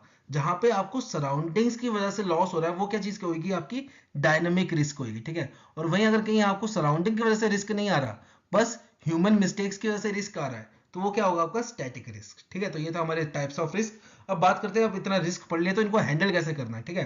तो देखो सबसे पहला मेथड है आपका कि आप रिस्क को अवॉइड करो। अवॉइड कैसे करो? जैसे मैंने अभी आपको स्टार्टिंग में एग्जांपल दिया था कि मैंने बिल्डिंग खरीदनी है, तो मेरे पास दो ऑप्शन थे, या तो मैं नदी के किनारे खरीद लूं, और या तो मैं सेक्टर 15 में ले लूं चंडीगढ़ के। तो यहाँ पे अगर मेरे को रिस्क को अवॉइड करना है तो मैं यहाँ पे बिल्डिंग नहीं खरीदूंगा, सिंपल सी बात। यहाँ से मेरा टोटल रिस्क अवॉइड हो गया, क्योंकि यहाँ पे क्या, फ्लड का रिस्क था, तो वो मैंने अवॉइड कर दिया। क्यों? क्योंकि मैंने यहाँ बिल्डिंग खरीदी नहीं और मैंने सेक्टर 15 में खरीद ली चंडीगढ़ में, तो मेरा फ्लड वाला रिस्क अवॉइड हो गया। तो ऐसे आप रिस्क अवॉइड कर सकते हो, ठीक है। दूसरा, लॉस प्रिवेंशन एंड रिडक्शन। अब देखो मैंने आपको एक एग्जांपल दिया था कि समझ लो कि वो पटाखे या गत्तों की जो फैक्ट्री है उसके साइड में मैंने बिल्डिंग ले ही ली मजबूरी में आके, ठीक है। तो अब मेरे को पता है यहाँ पे कभी भी आग लग सकती है, तो मैं पहले से प्रिकॉशन रख सकता हूँ। कैसे? जैसे फायर अलार्म लगा लूँ, या वाटर स्प्रिंकलर सिस्टम लगा लूँ। जैसे अभी 4-5 साल पहले शायद गुजरात में या कहीं कोचिंग इंस्टीट्यूट में आग लग गई थी, ठीक है, और वहां से फिर बच्चे कूद कूद के कूद रहे थे, शायद चौथी मंजिल पर था इंस्टीट्यूट की, कहाँ, वहां से बच्चे कूद रहे थे, और कुछ कुछ स्टूडेंट शायद इंजर्ड भी काफी ज्यादा हो गए थे उसमें, ठीक है। तो वहां पे गलती क्या थी? उस इंस्टीट्यूट में फायर अलार्म सिस्टम नहीं था, ठीक है, और ना ही ये वाटर स्प्रिंकलर थे। तो देखो अगर वो चीज होती तो वो आग ना लगती, ठीक है, या आग लगती तो थोड़ी देर में इतनी बढ़ती, क्योंकि पानी गिरता तो कुछ ना कुछ असर तो पड़ता ही। तो मैं वो चीज इंस्टॉल कर सकता हूँ जिससे मैं प्रिवेंशन कर सकूं, ठीक है, कि मैं उसको रिडक्शन कर सकूं। जो मेरा नुकसान तो हो गया, आग तो लगेगी, आग कहाँ रुकती है पानी से इतने से, ठीक है, पर यह है कि मैं कुछ देर तक उसको रोक सकूं। तो ये होता है आपका loss prevention and reduction method. तीसरा आपका रिस्क रिटेंशन। रिस्क रिटेंशन जैसे कि देखो समझ लो मैं एक वेडिंग प्लानर हूं, ठीक है, और मैं वेडिंग्स कराता हूं। अब जाहिर सी बात है, आपको भी पता है शादियों के होते हैं सीजन, ठीक है। ऑफ सीजन में मेरे को पता है मेरे पास कोई कस्टमर नहीं आएगा, तो मैं कुछ पैसा बचा के रखूंगा कि मैं ऑफ सीजन के टाइम अपना खर्चा निकाल सकूं। तो ये होता है रिस्क रिटेंशन, कि आप उसको रिटेन कर पाओ, ठीक है, जो आपको नुकसान हो रहा है उसको रिटेन कर पाओ। कैसे? कि आप पहले से प्लान करके रखो कि भाई मेरे को उस टाइम लॉस होना है, तो उस टाइम के लिए मैं पहले से पैसा बचा के रखूं। और चौथा तरीका है जिसके लिए हम पूरी भागदौड़ कर रहे हैं, वो है हमारा ट्रांसफर ऑफ रिस्क। मतलब जो आप पे रिस्क है उसको दूसरे पे ट्रांसफर कर दो। और ये हम कैसे करते हैं? इंश्योरेंस खरीद के। ये पूरी कहानी थी अभी की, ठीक है, कि लास्ट में क्या खरीदवानी थी इन्होंने? इंश्योरेंस, कि भाई आप अपना जो आप पे रिस्क है वो ट्रांसफर कर दो इंश्योरेंस कंपनी पे। अब भूकंप आएगा, बिल्डिंग टूटेगी, खर्चा कौन देगा? इंश्योरेंस कंपनी देगी। आपकी सर्दी खत्म। तो ये था हैंडलिंग ऑफ रिस्क। अब बढ़ते हैं हम थोड़े से क्वेश्चंस की तरफ, ठीक है, जो अभी हमने पढ़ा है उसके ऊपर क्वेश्चंस। तो पहले हमारे हैं एबीसीडी वाले, ठीक है, दो स्टेटमेंट है, कौन सी सही कौन सी गलत। तो स्टेटमेंट ए कह रही है रिस्क कैन बी अवॉइडेड। अभी हमने पढ़ा रिस्क अवॉइड कर सकते हैं कैसे, कि अगर मैं नदी किनारे बिल्डिंग ना लूं तो रिस्क अवॉइड हो गया, तो ये वाली तो सही है, ठीक है। रिस्क कैन बी ट्रांसफर्ड, बिल्कुल अपना रिस्क इंश्योरेंस कंपनी के ऊपर डाल दो, तो ये भी सही है। तो आपका ऑप्शन क्या होगा? Both are correct. दूसरे क्वेश्चन की तरफ बढ़ते हैं। प्योर रिस्क आर इंश्योरेबल, ठीक है, प्योर रिस्क की आप इंश्योरेंस कर सकते हो, बिल्कुल कर सकते हैं। स्पेकुलेटिव रिस्क की आप इंश्योरेंस नहीं कर सकते, बिल्कुल नहीं कर सकते। क्यों? क्योंकि इसमें प्रॉफिट भी हो रहा है, लॉस भी हो रहा है, और आप सेम लेवल पे भी रह रहे हो, ठीक है, तो इसकी इंश्योरेंस नहीं कर पाते हम। तो ये भी सही है, दोनों स्टेटमेंट सही है, तो यानी कि ऑप्शन नंबर ए आपका सही है। तीसरा क्वेश्चन है आपका, moral hazards means lack of concerns, और मॉरल हजार्ड मींस डिसऑनेस्टी। बिल्कुल, ये वो था बेईमान जिसकी नीयत में खोट था, ठीक है, जिसने अपनी कंपनी खुद ही जला दी इंश्योरेंस के पैसे लेने के लिए, तो वो था मॉरल हजार्ड, बिल्कुल सही। और यहाँ पे लैक ऑफ कंसर्न, कि आप जानबूझ के नहीं कर रहे, गलती से आपसे हो रहा था, ठीक है। तो दोनों स्टेटमेंट फिर से सही है, तो यहाँ पे भी ऑप्शन नंबर ए आपका होगा। नेक्स्ट क्वेश्चन की तरफ बढ़ते हैं। ये फिल इन द ब्लैंक्स है, ऐसा पेपर में आता नहीं है, पर चलो मैंने ऐसे करा दिया। Risk is dash of occurrence of loss. Risk is possibility of occurrence of loss, या रिस्क इज इम्पॉसिबिलिटी। इम्पॉसिबिलिटी तो वर्ड भी नहीं होता शायद मेरे ख्याल से, तो यहाँ पे आंसर क्या होगा आपका पॉसिबिलिटी। रिस्क क्या होता है कि आपको जो रिस्क स्टार्टिंग में पढ़ा था ना हमने, रिस्क क्या होता है, चांस या प्रोबेबिलिटी किसकी, लॉस होने की। और ये कब होता है, जब कोई अनसर्टेन इवेंट अकर होता है जिसके बारे में आपने सोचा ना हो। There are dash types of hazards. Hazards कितने टाइप के होते हैं टोटल, 3 टाइप के, ठीक है। कौन कौन से, एक फिजिकल, एक मॉरल और एक मोरल। तो ये था हमारा टाइप ऑफ रिस्क। और बात करते हैं हम यहाँ पे क्लेम सेटलमेंट रेशो की। तो देखो जब भी आपको रेशो वर्ड दिखे, चाहे क्वांट में या रियल लाइफ में, रेशो का सिंपल सा ही मतलब होता है, क्या होता है, ए अपॉन बी। तो यहाँ पे ए क्या है आपका, number of claim successfully resolve, ठीक है। और बी क्या है आपका, number of request received in a given year. अब इसका मतलब क्या है ये समझते हैं। समझ लो मेरी है कार इंश्योरेंस कंपनी, ठीक है। मैंने बहुत सारे लोगों को कार इंश्योरेंस की पॉलिसी बेच रखी है। अब जिन लोगों ने मेरी कार इंश्योरेंस पॉलिसी ले रखी है, उनमें से 10 लोगों की कार का हो गया एक्सीडेंट, ठीक है। तो जाहिर सी बात है, एक्सीडेंट हो गया तो वो मेरे को क्या भेजेंगे, एक रिक्वेस्ट भेजेंगे क्लेम के लिए, ठीक है। अब मैंने क्या किया, 10 रिक्वेस्ट आई मेरे पास, उनमें से मैंने 8 रिक्वेस्ट को रिजॉल्व कर दिया और 2 को मैंने रिजेक्ट कर दिया। तो यहाँ पे मेरा क्लेम सेटलमेंट रेशो क्या बनेगा, मेरा क्लेम सेटलमेंट रेशो बनेगा 8/10। तो मतलब क्या है, देखो डिनोमिनेटर में कौन सी वैल्यू आएगी, डिनोमिनेटर में वैल्यू आती है टोटल नंबर ऑफ रिक्वेस्ट जो कि क्लेम के लिए आई होती है कंपनी के पास, वो आता है आपका डिनोमिनेटर में। और न्यूमरेटर में क्या आएगा, ऊपर कौन सी वैल्यू आएगी, जो रिक्वेस्ट आपके पास आई है क्लेम के लिए, उनमें से आपने कितनी पास की हैं, कितने लोगों को क्लेम प्रोवाइड किया है, वो आएगा आपका न्यूमरेटर में, ठीक है। तो देखो यहाँ पे रेशो क्या आई मेरी 0.8। और आप जानते हो अगर रेशो को आपको परसेंटेज में कन्वर्ट करना तो क्या करते हैं, इनटू 100। तो यहाँ पे मेरी कितनी परसेंटेज आएगी, 80%। तो अगर आपको कभी भी देखना है, ठीक है, आप जैसे किसी भी वेबसाइट पे गए, कोई भी अगर आप पॉलिसी खरीदने का सोच रहे हो, आपको देखना है कि कंपनी अच्छी है कि बुरी, तो आप क्लेम सेटलमेंट रेशो भी देख सकते हो उस कंपनी का। अगर उस जिस कंपनी का क्लेम सेटलमेंट रेशो जितना ज्यादा होगा, 100 के जितना पास होगा, वो कंपनी उतनी अच्छी होती है, ठीक है। पर लोग क्या करते हैं, लोग देखते हैं प्रीमियम, कि किसका प्रीमियम सबसे कम बैठ रहा है, मेरे को खर्चा सबसे कम किस में बैठ रहा है, वो ये चीज नहीं देखते क्लेम सेटलमेंट रेशो। और देखो पता क्या होता है, जिस कंपनी का प्रीमियम जितना कम होता है ना, उसका क्लेम सेटलमेंट रेशो भी उतना कम होता है। तो कभी भी आप प्रीमियम देख के पॉलिसी ना लीजिए, ठीक है। पॉलिसी लेनी हो तो क्लेम सेटलमेंट रेशो देखकर पॉलिसी लेना, ठीक है। ये जनरल बात भी होगी, एग्जामिनेशन पॉइंट ऑफ व्यू से तो बात है ही, पर अगर आप सिंपल अगर जैसे अपनी बाइक का इंश्योरेंस करवाना चाह रहे हो या हेल्थ इंश्योरेंस कुछ भी करवाना चाह रहे हो, तो आप क्लेम सेटलमेंट रेशो भी देख लेना, ठीक है, सिर्फ प्रीमियम मत देखना। नेक्स्ट बात करते हैं हम अपनी इनकर्ड क्लेम रेशो। अब इसमें क्या होता है, देखो इसमें बात, ऊपर तो बात हुई हमारी नंबर्स की, ठीक है, कि कितने केसेस आए और उसमें से मैंने कितने पास किए। यहां बात होती है वैल्यू की, ठीक है, यहां पे बात होती है वैल्यूज की। वैल्यू मतलब अमाउंट की, कि कितने पैसों की बात होती है, यहां पे अमाउंट की बात होती है। अब देखो जो इंश्योरेंस कंपनी होती है उसकी मेन आमदनी क्या होती है, जो वो इंश्योरेंस पॉलिसी बेचती है और उससे हर मंथ या ईयरली जो प्रीमियम उसको आता है, वही उसकी आमदनी होती है, ठीक है। तो इनकर्ड क्लेम रेशो में क्या होता है कि समझो मैंने 100 पॉलिसीज बेची हैं, ठीक है। मेरी समझ लो टर्म प्लान वाली कंपनी है, ठीक है, टर्म प्लान जिसमें डेथ पे अगर 60 साल से अंदर डेथ हो जाए तो आपको पैसा मिल जाएगा। वो भी अलग अलग क्राइटेरिया, देखो कुछ टर्म प्लान 60 के होते हैं, कुछ 70 के होते हैं, कुछ 75 के होते हैं, ठीक है। तो मैंने समझ लो 100 पॉलिसीज बेची हैं टर्म प्लान की, ठीक है। उनमें से 10 लोगों की डेथ जल्दी होगी, ठीक है। तो अब मेरे को इनको क्या करना पड़ेगा, इनको जो क्लेम अमाउंट है वो देना पड़ेगा, ठीक है।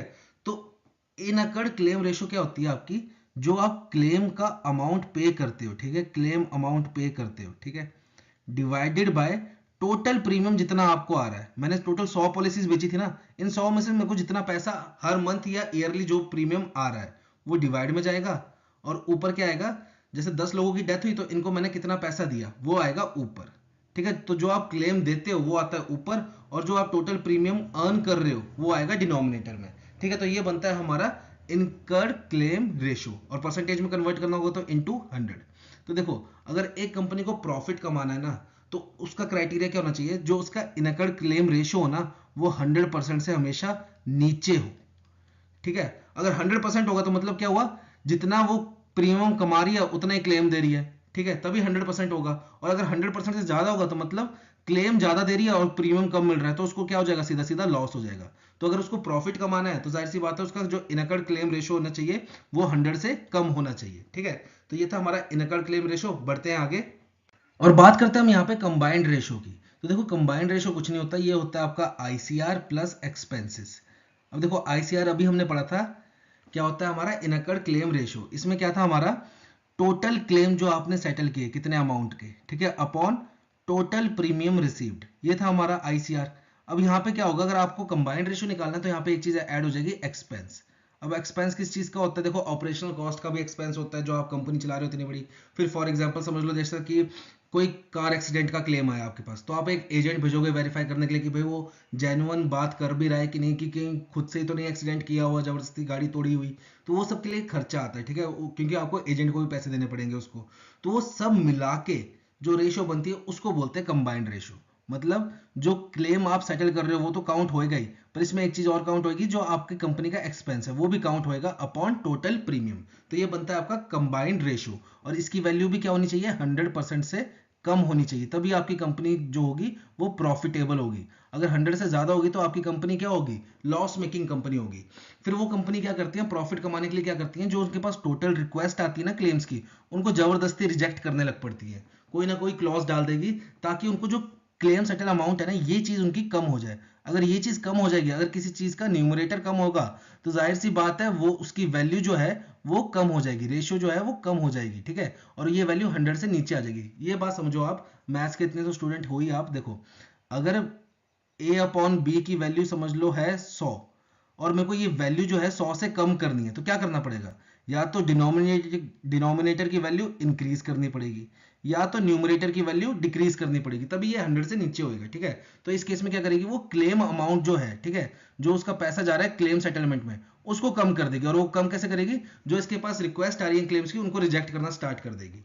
ठीक है, तो इसलिए कंपनी क्या चाहती है, जो उनका कंबाइंड रेशो है वो 100% से लेस हो, ताकि तभी वो प्रॉफिट मेकिंग कंपनी होंगी। अब देखो एक न्यूमेरिकल समझते हैं। समझ लो एक कंपनी है हमारी ABC कंपनी, ठीक है, ये टोटल पैसा इसको प्रीमियम से आता है 1000 रुपए, ये आता है इसको प्रीमियम से। ठीक है, इसने टोटल क्लेम सेटल किए हैं लगभग समझ लो ₹600 के, और इसको टोटल एक्सपेंस आया है लगभग ₹60 का। ठीक है, अब आपको निकालनी है दो चीजें, एक निकालना है आपको आईसीआर इनकर्ड क्लेम रेशो, और दूसरा कंबाइंड रेशो। तो इनकर्ड क्लेम रेशो क्या होगा, कितने का क्लेम किया, टोटल 600 रुपए का, टोटल पैसा कितना आया प्रीमियम से 1000 रुपए, तो ये हो गया आपका आईसीआर। वहीं अगर आपको कंबाइंड रेशो निकालनी है तो टोटल क्लेम कितना का किया है 600, प्लस एक्सपेंस भी काउंट होगा कितना 60 रुपए, अपॉन टोटल प्रीमियम कितना आया 1000 रुपए, तो ये कितना हो गया 660 अपॉन 1000। तो ये होता है आपका कंबाइंड रेशो, ये होता है आपका आईसीआर इनकर्ड क्लेम रेशो। अब बात करते हैं कमीशन एक्सपेंस रेशो की। तो ये क्या होता है, ये भी ए बाई बी की फॉर्म में होगा, बिल्कुल होगा। तो इसमें बी क्या होता है आपका, वही टोटल प्रीमियम, और ए क्या होता है जो आप कमीशन देते हो। अब कमीशन किसको देते हो आप, या आप एजेंट को दोगे या ब्रोकर्स को दोगे, ठीक है, इनको आप कमीशन देते हो, जो आपकी पॉलिसीज बेचते हैं उस पर आप कमीशन देते हो। ठीक है, अब देखो जो एजेंट ब्रोकर हैं ये पर्सन्स भी हो सकते हैं, ठीक है, मेल फीमेल भी हो सकती हैं, और ये साइट्स भी होती हैं, जैसे कि आपकी पॉलिसी देखो हो गया, पॉलिसी बाजार होगी, ये वेबसाइट्स जो होती हैं ये भी एक तरीके का आपका ब्रोकर का काम कर रही होती है। ठीक है, तो ये आपको देखो बिजनेस प्रोवाइड कर रही हैं, आपकी पॉलिसीज बेच रही हैं। जो ये पर्सन्स हैं ये भी आपकी पॉलिसीज बेच रहे हैं, और ये साइट्स हैं ये भी आपकी पॉलिसीज बेच रही हैं, तो बदले में ये आपसे क्या चार्ज करती हैं, कमीशन चार्ज करती हैं। ठीक है, तो देखो यहाँ पे एक लॉजिक ये है कि जो रेशियो है ना ये कम होनी चाहिए। क्यों, क्योंकि जितना ज्यादा अगर आप कमीशन पे पैसा दोगे, समझ लो देखो इन साइट्स ना, मेरी इन साइट या पर्सन ने मेरी बहुत सारी पॉलिसीज बेच दी, ठीक है, काफी ज्यादा पॉलिसीज बेच दी, तो इनको भी पता चल रहा है कि मैं कंपनी को बहुत ज्यादा बिजनेस दे रहा हूँ, तो ये क्या मेरे पे डिमांड रखेंगे, ये मेरे पे डिमांड रखेंगे कि देखो पहले तो हम 1% कमीशन लेते थे, पर हम आपकी अब इतनी ज्यादा पॉलिसीज बेच रहे हैं तो हमें चाहिए 5% कमीशन। ठीक है, तो देखो कंपनी का सीधा सीधा खर्चा बढ़ गया। ठीक है, अब ये खर्चा कहाँ से पूरा करेगी, ये खर्चा पूरा करती है प्रीमियम से। कैसे, कि समझ लो जो हेल्थ इंश्योरेंस जिसका मंथली चार्ज पहले 100 रुपये आ रहा था पर्सन को, अब वो नई जब हेल्थ इंश्योरेंस बेचेगी ये, तो नए वाले कस्टमर को कितना चार्ज कर देगी, 110 रुपये, क्योंकि ये इसको अब पहले 1% कमीशन देना पड़ रहा था, 5%, तो ये 4% कहीं ना कहीं से तो निकालना है ना इसने, तो ये प्रीमियम की वैल्यू बढ़ा देती है। इसलिए क्या होना चाहिए, कमीशन एक्सपेंस रेशियो हमेशा कम होना चाहिए, जितना कम होगा उतना अच्छा आपको प्रीमियम मिलेगा, ठीक है, उतने कम पैसों में आपको प्रीमियम मिलेगा। तो ये होता है कमीशन एक्सपेंस रेशियो। आगे बढ़ते हैं और सबसे इंपॉर्टेंट रेशियो की बात करते हैं, और बात करते हैं हम यहाँ पे परसिस्टेंस रेशियो की। तो इसको समझेंगे हम एक एग्जांपल के साथ। सपोज मेरी कोई कंपनी है XYZ, और मेरी कंपनी डील करती है बाइक इंश्योरेंस में, ठीक है, और मैंने लगभग 100 पॉलिसीज बेची हैं 100 लोगों को बाइक इंश्योरेंस की। अब क्या होगा, नेक्स्ट ईयर इन लोगों को वापस आना पड़ेगा, ठीक है, प्रीमियम भरना पड़ेगा और पॉलिसी को रिन्यू करवाना पड़ेगा। पर नेक्स्ट ईयर क्या हुआ, सिर्फ 70 लोगों ने ही पॉलिसी को रिन्यू करवाया और 30 ने नहीं करवाया। अब काफी रीजन हो सकते हैं, शायद उनके पास पैसे ना हो, ठीक है, या उन्होंने बाइक बेच दी, या उनको मेरी कंपनी की पॉलिसी अच्छी नहीं लगी, उनको बेटर ऑप्शन कहीं और मिल रहा है, कुछ भी रीजन हो सकते हैं, ठीक है। पर यहाँ पे बात क्या है, सिर्फ 70 लोगों ने पॉलिसी को रिन्यू करवाया, और 100 में से सिर्फ 70 ने पॉलिसी को रिन्यू करवाया और 30 ने नहीं करवाया। तो यहाँ पे अगर मेरे को परसिस्टेंस रेशियो निकालनी होगी तो वो क्या होगा मेरा, 70/100। तो देखो परसिस्टेंस रेशियो होता क्या है, डिनोमिनेटर में कौन सी वैल्यू आती है, टोटल एक्टिव पॉलिसी यूजर्स, ठीक है, पॉलिसी होल्डर बोल लो या पॉलिसी यूजर बोल लो, और न्यूमरेटर में कौन सी वैल्यू आएगी, न्यूमरेटर में वो वैल्यू आएगी जो पॉलिसी होल्डर्स प्रीमियम पे कर रहे हैं रेगुलर, जो प्रीमियम रेगुलर पे कर रहे हैं, ठीक है, जो पॉलिसी को लैप्स नहीं होने दे रहे, वो आएगी आपकी न्यूमरेटर में। और देखो ये जो परसिस्टेंस रेशियो है ना, ये भी 100 के जितने पास होगी कंपनी उतनी ही अच्छी मानी जाती है। क्यों, क्योंकि देखो जितनी ज्यादा 100 के पास होगी उसका मतलब क्या है, ज्यादा से ज्यादा लोग जो हैं वो इस पॉलिसी को लैप्स नहीं होने दे रहे और रेगुलर प्रीमियम भर रहे हैं। और लोग ऐसा क्यों करेंगे, क्योंकि उसको कंपनी में भरोसा है, ठीक है, उसको उस कंपनी की कस्टमर सर्विस अच्छी लग रही है, उसको उस कंपनी का प्रोडक्ट अच्छा लग रहा है, तभी वो लोग उस कंपनी की जो इंश्योरेंस पॉलिसी है उसको बार बार प्रीमियम भर के उसको चालू रखेंगे, ठीक है, उसको लैप्स नहीं होने देंगे। इससे क्या होता है, मार्केट में कंपनी की क्रेडिबिलिटी बढ़ती है, ठीक है, ये चीज होती है परसिस्टेंस रेशियो। अब बात करते हैं सॉल्वेंसी रेशियो की, ठीक है, जो सबसे इंपॉर्टेंट है। और देखो सॉल्वेंसी रेशियो क्या शो करता है, आपका एक कंपनी की क्षमता, ठीक है, इसकी कैपेबिलिटी, कि फ्यूचर में अगर इस पे कोई बर्डन आए पैसे, देखो एक इंश्योरेंस कंपनी पे किस चीज का बर्डन होता है हमेशा, क्लेम सेटल करने का, कि जो उसकी क्लेम सेटलमेंट है वो ठीक हो और जो क्लेम अमाउंट है वो उसको सेटल कर पाए। पर सोचो फ्यूचर में, जैसे अभी रिसेंटली कोरोना आया था, ठीक है, तो काफी लोगों की एक साथ डेथ हो गई, तो कंपनीज पे काफी बर्डन आ गया उन सभी को क्लेम सेटल करने के लिए, ठीक है, क्योंकि काफी ज्यादा पैसा रिक्वायर्ड था। तो कंपनी उस वैसी कंडीशन में फेल ना कर जाए, तो इसलिए कंपनी को क्या मेंटेन करना होता है, सॉल्वेंसी रेशियो। जिस कंपनी की सॉल्वेंसी रेशियो जितनी ज्यादा होगी वो कंपनी उतना ज्यादा क्लेम सेटल कर पाएगी, अगर उस पर एकदम से कोई क्लेम आ जाए उतना ज्यादा वो क्लेम सेटल करने में सक्षम होगी, ठीक है, ये होता है सॉल्वेंसी रेशियो। अब इसको निकालते कैसे हैं, ये होता है आपका required solvency margin upon available solvency margin. और ये कितना होना चाहिए मिनिमम, ये मिनिमम होना चाहिए 150%। मतलब जो आपको रिक्वायर्ड है, समझ लो रिक्वायर्ड की वैल्यू है x, रिक्वायर्ड की वैल्यू है x, कि इतना कंपनी को मेंटेन करना चाहिए, तो आपके पास अवेलेबल कितना होना चाहिए 1.5x, ताकि x से x कट जाए तो 1.5 आ जाए, और 1.5 रेशियो को अगर आप परसेंटेज में कन्वर्ट करोगे तो कितना होगा 150%। तो मतलब जो अवेलेबल मार्जिन है, ठीक है, सॉल्वेंसी का, वो रिक्वायर्ड से 1.5 गुना होना ही चाहिए एटलीस्ट। इससे ज्यादा होगा तो कंपनी और अच्छी होगी। ये पता है सिंपली कैसा है, जैसे हमने बैंकिंग अवेयरनेस में, अगर जिन्होंने नहीं पढ़ा वो लेक्चर देख सकते हैं वहां पे, बैंकिंग अवेयरनेस में हमने जैसे CAR पढ़ा था ना, कैपिटल एडिक्वेसी रेशियो, ये कुछ कुछ वैसा ही है सॉल्वेंसी रेशियो, ठीक है। जितनी ज्यादा कंपनी की सॉल्वेंसी रेशियो होगी उतना ज्यादा वो केपेबल होगी क्लेम सेटल करने के लिए, जो एकदम से उसके ऊपर आ जाए। जैसे समझ लो कोई ट्रेन जा रही थी, ठीक है, उसका एक्सीडेंट हो जाता है और उसमें समझ लो 1000 लोग थे, जिनमें से 500 की डेथ हो जाती है, और अनफॉर्चुनेटली उन 500 ने आपकी कंपनी से ही इंश्योरेंस ले रखी होगी, तो एकदम से आप पे बर्डन आ गया ना उन 500 लोगों को क्लेम सेटल करने के लिए, तो आप उस क्राइटेरिया में फेल ना कर जाएं, आपके पास इतना पैसा हो कि आप उन 500 लोगों को दे पाओ। उसके लिए क्या मेंटेन करना पड़ता है, सॉल्वेंसी रेशियो, और ये कितनी होनी चाहिए 150% एटलीस्ट होनी ही चाहिए, ठीक है। इससे ज्यादा होगा तो और बेटर है आपकी कंपनी की स्टेबिलिटी के लिए, ठीक है। और यहाँ पे समझेंगे हम कुछ इंश्योरेंस के बेसिक कंपोनेंट्स, जैसे कि सबसे पहले हम बात करते हैं प्रीमियम की। तो देखो प्रीमियम क्या होता है, समझ लो आपने एक पॉलिसी परचेज की, अब आप पॉलिसी परचेज कर रहे हो तो जाहिर सी बात है कुछ ना कुछ अमाउंट आपको पे करना पड़ेगा कंपनी को इस पॉलिसी के लिए, तो जो आप अमाउंट पे करते हो उसको बोलते हैं हम प्रीमियम। अब प्रीमियम आप दो टाइप में भर सकते हो, एक होता है आपका रेगुलर और एक होता है आपका लमसम। तो लमसम, देखो लमसम क्या होता है आपका, जो इस पॉलिसी का खर्चा आएगा, ठीक है, वो आपने सारे पैसे वन टाइम सेटल कर दिए, एक ही बारी में दे दिए, तो वो होती है लमसम पेमेंट। और रेगुलर वाली क्या होती है कि आप ना जो पॉलिसी का पूरा खर्चा है उसको आप किश्तों में दे रहे हो। अब वो चाहे आप साल की किस्त दो कि साल भाई मैं हर साल एक एक बड़ी पेमेंट करूंगा, या मैं हर मंथ एक एक पेमेंट करूंगा, या मैं क्वार्टरली पेमेंट करूंगा, वो आपके ऊपर है। ठीक है, तो आप किश्तों में पैसे दे रहे हो तो रेगुलर, और अगर आप सारे पैसे एक साथ दे रहे हो तो लमसम। ठीक है, तो ऐसे आप प्रीमियम पे कर सकते हो एक पॉलिसी का। फिर बात करते हैं सम इंश्योर्ड की। तो सम इंश्योर्ड क्या होता है आपका? तो ये होता है कि आपको जो लॉस होगा ना उसकी मैक्सिमम वैल्यू कितनी मिलेगी। समझो मैंने, ये होता है जैसे समझ लो मैंने कार का इंश्योरेंस कराया, तो जो कार का इंश्योरेंस में जो अमाउंट होती है ना उसको बोलते हैं सम इंश्योर्ड, कि मेरे को अगर मेरी कार टोटल लॉस हो जाती है तो उतना ही मैक्सिमम अमाउंट पैसा मिलेगा। जैसे मैं हाउस का करवाता हूँ हाउस इंश्योरेंस, तो वो क्या होगा मेरा सम इंश्योर्ड, कि मैंने समझ लो 10 लाख का इंश्योरेंस कराया, तो ये 10 लाख क्या है मेरा सम इंश्योर्ड, कि अगर मेरे हाउस को कुछ नुकसान होता है तो उस नुकसान की इवेल्युएशन होगी पहले, जो हमने पढ़ा था प्रिंसिपल ऑफ इंडेमनिटी। ठीक है, कि कितने का नुकसान हुआ है, फिर उस हिसाब से मेरे को पैसे मिलेंगे इस 10 लाख में से। ठीक है, तो ये होता है आपका सम इंश्योर्ड। फिर सम एश्योर्ड क्या होता है?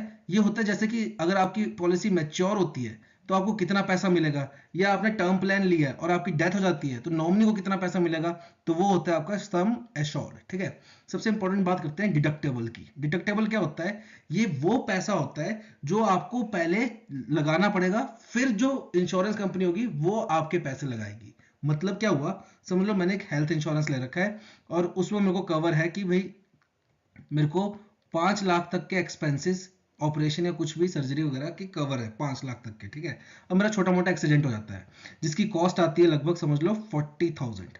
तो 40,000 क्या होगा इसमें से, पहले ना समझ लो मेरा डिडक्ट, और यहाँ पे मेरा डिडक्टेबल था पॉलिसी में समझ लो 10,000। तो अब इसका मतलब क्या हुआ कि ये 40,000 का खर्चा है ना, इसमें से 10,000 पहले मेरे को लगाना पड़ेगा और बाकी का 30,000 जो है वो कंपनी लगाएगी। तो डिडक्टेबल का मतलब ये होता है जो अमाउंट आपको पहले लगाना पड़ेगा अपनी जेब से, फिर बाकी पैसा जो होगा वो कंपनी लगाएगी। अब यही अगर सोचो मेरे ऑपरेशन का खर्चा समझ लो 2 लाख रुपए आता, तब भी क्या होता है मेरे को पहले 10,000 खुद लगाने पड़ते और बाकी के 1,90,000 जो है वो कंपनी लगाएगी। ठीक है, अब आप सोचोगे कि यार जब मैं पॉलिसी ले रहा हूं तो डिडक्टेबल क्यों लूं?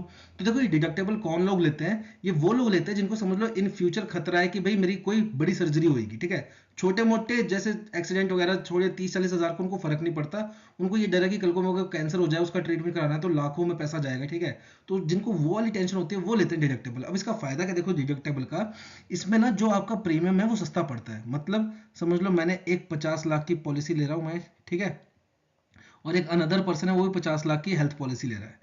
अब मेरे वाले में है डिडक्टेबल समझ लो 50,000 की, पहले मेरे को 50,000 पेमेंट करनी पड़ेगी, बाकी जो भी खर्चा होगा फिर वो इंश्योरेंस कंपनी उठाएगी, और इसमें डिडक्टेबल कुछ भी नहीं है। ठीक है, सारा का सारा पैसा इंश्योरेंस कंपनी देगी। तो जो मेरे वाली पॉलिसी है ना, इसका जो एनुअल प्रीमियम होगा वो इसके कंपैरिजन में काफी चीप होगा। ठीक है, ये वाला कॉस्टली होगा और जिसमें डिडक्टेबल ऐड होगा ना वो वाला चीप होगा। तो ये फर्क होता है डिडक्टेबल का। अगर आपकी पॉलिसी में डिडक्टेबल है तो आपको जो प्रीमियम है ना वो सस्ता पड़ेगा। ठीक है, और इंश्योरेंस कंपनी काम कैसे करती है, वो सबसे पहले पॉलिसी बेचेगी, प्रीमियम इकट्ठा करेगी, और अगर कोई इंसिडेंट होता है तो वो बदले में क्लेम देगी। ठीक है, इंश्योरेंस जो पॉलिसी होल्डर है उसको क्लेम देगी, और जिसके बीच में मार्जिन होगा वो कंपनी का क्या होगा, प्रॉफिट होगा। तो ऐसे इंश्योरेंस कंपनी काम करती है। अब बात करते हैं सबसे मेन चीज की, सरेंडर वैल्यू और पेड अप वैल्यू क्या होती है। तो बढ़ते आगे, तो इसको समझते हैं एग्जाम्पल के साथ। सपोज मैंने एक पॉलिसी परचेज की है और ये पॉलिसी जो है इसमें जो सम एश्योर्ड है वो लगभग समझ लो 10 लाख रुपए का है।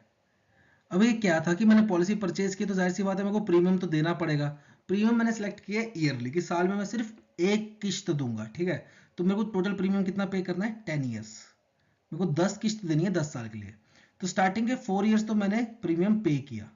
अब उसके बाद क्या हुआ कि कुछ फाइनेंशियल कंडीशन मेरी खराब हो गई या मेरी जॉब चली गई, मैं आगे के प्रीमियम पे नहीं कर सकता। तो इस सिनेरियो में मेरे पास क्या होता है कि देखो मेरी पॉलिसी का क्या बनेगा, मेरे पास दो ऑप्शन है, या तो क्या, जो 4 साल में मेरा पैसा बना है उसके हिसाब से जो मेरी वैल्यू बनती है वो मेरे को दीजिए और मैं पॉलिसी को कर दूंगा एग्जिट। ठीक है, जो भी मेरा हिस्सा बनता है वो मेरे को दीजिए और मैं पॉलिसी बंद कर रहा हूँ, एग्जिट कर रहा हूँ पॉलिसी। तो इसको क्या बोलते हैं कि आपने पॉलिसी को क्या कर दिया, सरेंडर कर दिया। और जो पैसा आपको मिलता है एग्जिट करने का उसको क्या बोलते हैं, surrender value.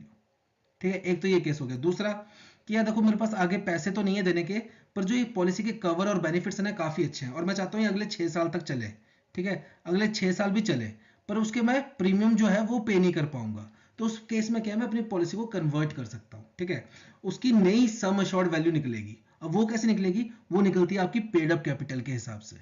Paid up capital के हिसाब से। अब ऐसा क्यों है, देखो जो पेड अप वैल्यू होगी उसके हिसाब से आपकी नई पॉलिसी की सम एश्योर्ड वैल्यू निकलेगी। अब देखो यहाँ पे केस क्या था कि अगर मैं 10 साल तक प्रीमियम दे रहा हूँ तो मेरे को सम एश्योर्ड कितना मिल रहा था, 10 लाख। अब मैंने क्या किया, 4 साल तो प्रीमियम दिया, अगले 6 साल मैं प्रीमियम नहीं दे रहा हूँ, तो क्या मेरे को 10 लाख सम एश्योर्ड मिलेगा? नहीं। क्यों? क्योंकि अगले 6 साल तो मैं प्रीमियम पे ही नहीं कर रहा। तो मेरे को जो सम एश्योर्ड मिलेगा, तो जितना मैंने प्रीमियम पे किया उसके हिसाब से मेरे को सम एश्योर्ड कन्वर्ट हो जाएगा, और जो अगले 6 साल मेरे को सम एश्योर्ड मिलेगा वो कितना मिलेगा, इस पेड अप वैल्यू के हिसाब से। अब इसको कैलकुलेट कैसे करते हैं वो देखिए।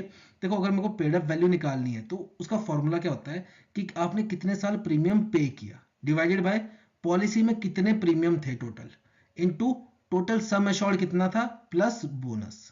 अब बोनस किस लिए? क्योंकि देखो मैंने 4 साल तो पैसे दिए ना, 4 साल मेरे पैसे कंपनी के पास है ना, तो उसका कुछ ना कुछ तो बोनस मेरे को मिलेगा, ठीक है। तो वो बोनस भी ऐड होता है। अगर मैं इस जो ऊपर वाली पॉलिसी है इसका सिनेरियो लूं, ठीक है, तो अगर मेरे को यहाँ पे अगर पेड अप वैल्यू निकालनी है, पीवी निकालनी है, तो क्या होगा, मेरा सम एश्योर्ड कितना था, 10 लाख, ठीक है। मैंने कितने साल के लिए प्रीमियम दिया, 4 साल के लिए, और टोटल प्रीमियम थे कितने, 10 थे, ठीक है, प्लस जो 4 साल का मेरे को बोनस मिला होगा वो ऐड ऑन होगा। तो ऐसे निकलती है आपकी पेड अप वैल्यू। और अगर आपको सरेंडर वैल्यू निकालनी है तो सरेंडर वैल्यू कैसे निकलती है आपकी, वो भी सिंपल है। जो आपकी पेड अप वैल्यू होगी प्लस जो आपकी पेड अप वैल्यू होगी, प्लस नहीं, इनटू साथ में हो जाएगा एसएफ। एसएफ क्या होता है आपका, सरेंडर फैक्टर। और ये सरेंडर फैक्टर होता है ये कंपनी टू कंपनी वेरी करता है, हर कंपनी का अलग अलग होता है, और ये डिपेंड करता है आप कितने साल बाद अपनी पॉलिसी जो है उसको सरेंडर कर रहे हो। अब यहाँ पे क्वेश्चन आता है कि मैंने एक पॉलिसी खरीदी, अब मैं कितने साल बाद उसको सरेंडर कर सकता हूँ या कितने साल बाद उसको कन्वर्ट कर सकता हूँ थ्रू पेड अप वैल्यू। तो इसका आंसर है कि आपको मिनिमम 3 ईयर्स तो चलानी पड़ेगी वो पॉलिसी। 3 साल बाद आप अपनी पॉलिसी को या तो सरेंडर भी कर सकते हो या उसको कन्वर्ट कर सकते हो पेड अप वैल्यू के थ्रू, ठीक है।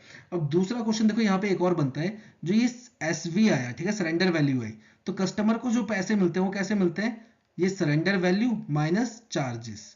अब चार्जेस क्यों माइनस कर रही है कंपनी, देखो जो पैसा इसको इसका एग्जांपल लेते हैं, जो हमने ऊपर एग्जांपल लिया था, जो पैसा इसको 10 साल बाद देना था वो अब इसको 4 साल बाद देना पड़ रहा है। तो देखो इसने क्या सोचा था कि हर साल मेरे को इतना पैसा आएगा, तो कंपनी ने अपनी कहीं ना कहीं इन्वेस्टमेंट कर रखी होगी, पर अब मैं 4 साल बाद इसको सरेंडर कर रहा हूँ, तो देखो कंपनी को लॉस हुआ क्योंकि उसको वो इन्वेस्टमेंट से पैसे निकालने पड़ेंगे और मेरे को पे करने पड़ेंगे, ठीक है। तो कंपनी के प्लान्स डिफर कर रहे हैं क्योंकि उन्होंने जो हमारा पैसा होता है ना वो कहीं ना कहीं इन्वेस्ट करती है कंपनी, तभी वहां से प्रॉफिट कमाती है, तो उसकी पेनल्टी काटती है हमसे चार्जेस के रूप में। पर आईआरडीए क्या बोलता है, अब आईआरडीए बोलता है कि अगर कोई पर्सन 5 साल बाद अपनी पॉलिसी को सरेंडर कर रहा है तो आप उस पर कोई चार्जेस नहीं काटोगे, ठीक है। ये बहुत बड़ी बात है कि अगर 5 साल बाद आप सरेंडर करते हो तो आप पे कोई चार्जेस नहीं कटेंगे। अब देखो जो हमने ये फॉर्मूले समझे हैं इसको एक एग्जांपल से पूरा न्यूमेरिकल करते हैं। देखो एक एग्जांपल लेते हैं, क्वेश्चन मैं बनाता हूं चलो, कि एक पॉलिसी जिसका सम एश्योर्ड है, समझ लो कितना रखें, 6 लाख रुपए, ठीक है। एक पॉलिसी है उसका सम एश्योर्ड है 6 लाख रुपए, और टोटल प्रीमियम्स हैं समझ लो 20, ठीक है। प्रीमियम पे किए हैं आपने सपोज 4, ठीक है, और बोनस जो है इन 4 साल का तो वो है सपोज 60,000, ठीक है। और जो एसएफ है, एसएफ क्या था अभी हमने पढ़ा ना, सरेंडर फैक्टर, ये है सपोज 30%। तो आप पहले निकालो पेड अप वैल्यू कितनी होगी, तो पेड अप वैल्यू कितनी होगी, सम एश्योर्ड कितना है 6 लाख,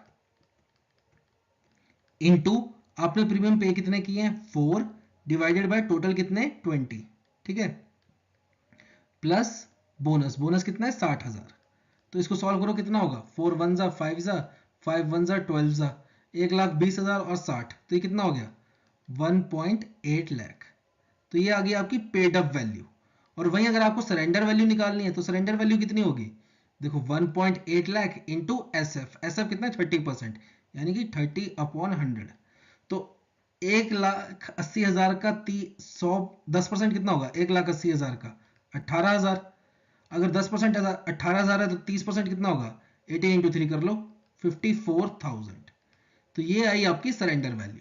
तो ये था हमारा paid up value, surrender value. Hope आपको लेक्चर समझ आया होगा। समझते हैं ये important term insurer, insured proposer क्या होता है विद एग्जांपल। सपोज एक पर्सन है राजू और इसको लेनी है पॉलिसी, ये गया एक एबीसी कंपनी के पास और इनको कहा कि हम आपको रेगुलर प्रीमियम देंगे, बदले में आप मेरे को पॉलिसी दो मेरे लिए। इसने पॉलिसी खरीद ली अपने लिए, टर्म प्लान, ठीक है। तो यहाँ पे देखिए एबीसी कंपनी क्या कहलाई जाएगी, इंश्योरर, तो मतलब इंश्योरर कौन होता है? जो आपको पॉलिसी प्रोवाइड करता है, जो आपको पॉलिसी देता है, ठीक है, जो आपको पॉलिसी प्रोवाइड करता है वो कंपनी क्या कहलाई जाती है? इंश्योरर। जैसे आप एलआईसी के पास गए और वहां से पॉलिसी खरीदी तो एलआईसी क्या कहलाई जाएगी? इंश्योरर। ठीक है, जैसे आप एसबीआई लाइफ के पास गए वहां से पॉलिसी खरीदी, या पीएनबी मेट लाइफ के पास गए वहां से पॉलिसी खरीदी, तो वो कंपनीज क्या कहलाई जाएंगी? इंश्योरर। जो कंपनी इंश्योरेंस प्रोवाइड करती है वो कहलाई जाती है इंश्योरर। अब यहाँ पे राजू का केस देखिए, पॉलिसी किसने खरीदी? राजू ने। किसके लिए? अपने लिए खरीदी। तो यहाँ पे इंश्योरेंस कवर किसको मिलेगा? राजू को मिलेगा। ठीक है, तो जिस पर्सन को इंश्योरेंस कवर मिलता है वो पर्सन क्या कहलाया जाता है? इंश्योर्ड। अब एक एग्जांपल और समझते हैं, यही एबीसी कंपनी है। अब देखो राजू तो हो गया इंश्योर्ड, राजू हो गया इंश्योर्ड, पर कुछ समय बाद क्या हुआ? राजू की मैरिज हो गई। मैरिज होगी तो उसकी वाइफ आ गई। अब क्या किया राजू ने? एक पॉलिसी और खरीदी एबीसी कंपनी से, जिसका प्रीमियम कौन भर रहा है? प्रीमियम भर रहा है राजू, प्रीमियम भरेगा राजू। पर इसने इंश्योरेंस पॉलिसी खरीदी किसके लिए? अपनी वाइफ के लिए। तो यहां पे देखो इंश्योरेंस कवर किसको मिल रहा है? इसकी वाइफ को। तो इंश्योर्ड कौन कहलाया जाएगा? इसकी वाइफ। इंश्योर्ड कौन होता है? जिसको इंश्योरेंस कवर मिलता है उस पॉलिसी में, वो होता है इंश्योर्ड। और एबीसी कंपनी क्या कहलाई जाएगी? इंश्योरर। क्यों? क्योंकि जो इंश्योरेंस प्रोवाइड करता है वो कहलाया जाता है इंश्योरर। अब यहाँ पे देखिए राजू को क्या बोलेंगे? राजू होगा हमारा यहाँ पे प्रपोजर। जो पर्सन उस इंश्योरेंस की प्रीमियम पे करता है, ठीक है, जो पर्सन इंश्योरेंस की प्रीमियम पे करता है उसे बोलते हैं प्रपोजर। जो पर्सन उस इंश्योरेंस के अंडर कवर होता है उसको बोलते हैं इंश्योर्ड। और जो इंश्योरेंस प्रोवाइड कराता है उसको बोलते हैं इंश्योरर। अब ऊपर वाला केस देखते हैं। देखो ऊपर वाले केस में क्या है? प्रीमियम कौन भर रहा है? राजू। इंश्योरेंस कवर किसको मिल रहा है? राजू। तो यहाँ पे राजू क्या होगा? इंश्योर्ड भी होगा और साथ ही साथ में क्या होगा? प्रपोजर भी होगा। ठीक है, दोनों चीजें राजू ही होगा। क्यों? क्योंकि पैसे भी वो दे रहा है और इंश्योरेंस कवर भी उसको मिल रहा है। पर सेकंड केस में क्या है? पैसे तो राजू दे रहा है, तो राजू क्या होगा? प्रपोजर। पर इंश्योरेंस कवर किसको मिल रहा है? इंश्योरेंस उसने ली किसके लिए? अपनी वाइफ के लिए। तो यहाँ पे इंश्योरेंस कवर किसको मिल रहा है? इसकी वाइफ को मिल रहा है, तो वो क्या कहलाई जाएगी? इंश्योर्ड। तो जिसको इंश्योरेंस कवर मिलता है वो क्या कहलाया जाता है? इंश्योर्ड। ठीक है, जो उस इंश्योरेंस का प्रीमियम भरता है उसको बोलते हैं प्रपोजर। और जो कंपनी उसको प्रोवाइड करती है इंश्योरेंस को उसको क्या बोलते हैं? इंश्योरर।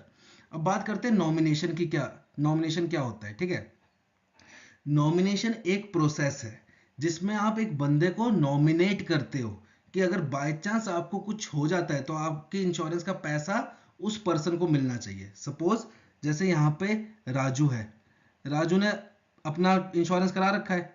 ठीक है, इसने टर्म प्लान लिया था 60 ईयर्स का, कि 60 ईयर्स तक का मेरा टर्म प्लान है, कुछ हो जाएगा तो इसको कितने पैसे मिलेंगे? सपोज 50 लाख रुपीज मिलेंगे। तो यहाँ पे इसने क्या किया? आदित्य, इसका सन है, उसको नॉमिनेट किया। ठीक है, उसको नॉमिनेट किया क्या कि अगर बाय चांस 60 साल से पहले राजू की डेथ होती है तो ये जो 50 लाख रुपए हैं ये किसको मिलने चाहिए? आदित्य को मिलने चाहिए। तो इस प्रोसेस को क्या बोलते हैं? नॉमिनेशन। इसको बोलते हैं हम नॉमिनेशन करना। और ये कहाँ मेंशन है? सेक्शन 39 में मेंशन है, इंश्योरेंस एक्ट 1938 के। ठीक है, अब देखिए यहाँ पे इसने क्या किया? आदित्य को नॉमिनेट कर दिया कि अगर बाय चांस मेरी डेथ हो जाती है 60 से पहले तो ये 50 लाख रुपए आदित्य को मिलने चाहिए। तो यहाँ पे आदित्य को क्या बोलेंगे? आदित्य को बोलते हैं हम नॉमिनी। जिस पर्सन का नाम हम नॉमिनेट करते हैं उसको क्या बोलते हैं? नॉमिनी। और जिस पर्सन का हम नाम नॉमिनेट करते हैं उस प्रोसेस को क्या बोलते हैं? नॉमिनेशन। क्लियर है? यहाँ पे बढ़ते हैं आगे और बात करते हैं हम यहाँ पे प्रपोजल फॉर्म की। तो ये क्या चीज होती है? सपोज मैंने एक इंश्योरेंस पॉलिसी परचेज करनी है, तो मैं उसको परचेज करने के लिए गया एक इंश्योरेंस कंपनी में।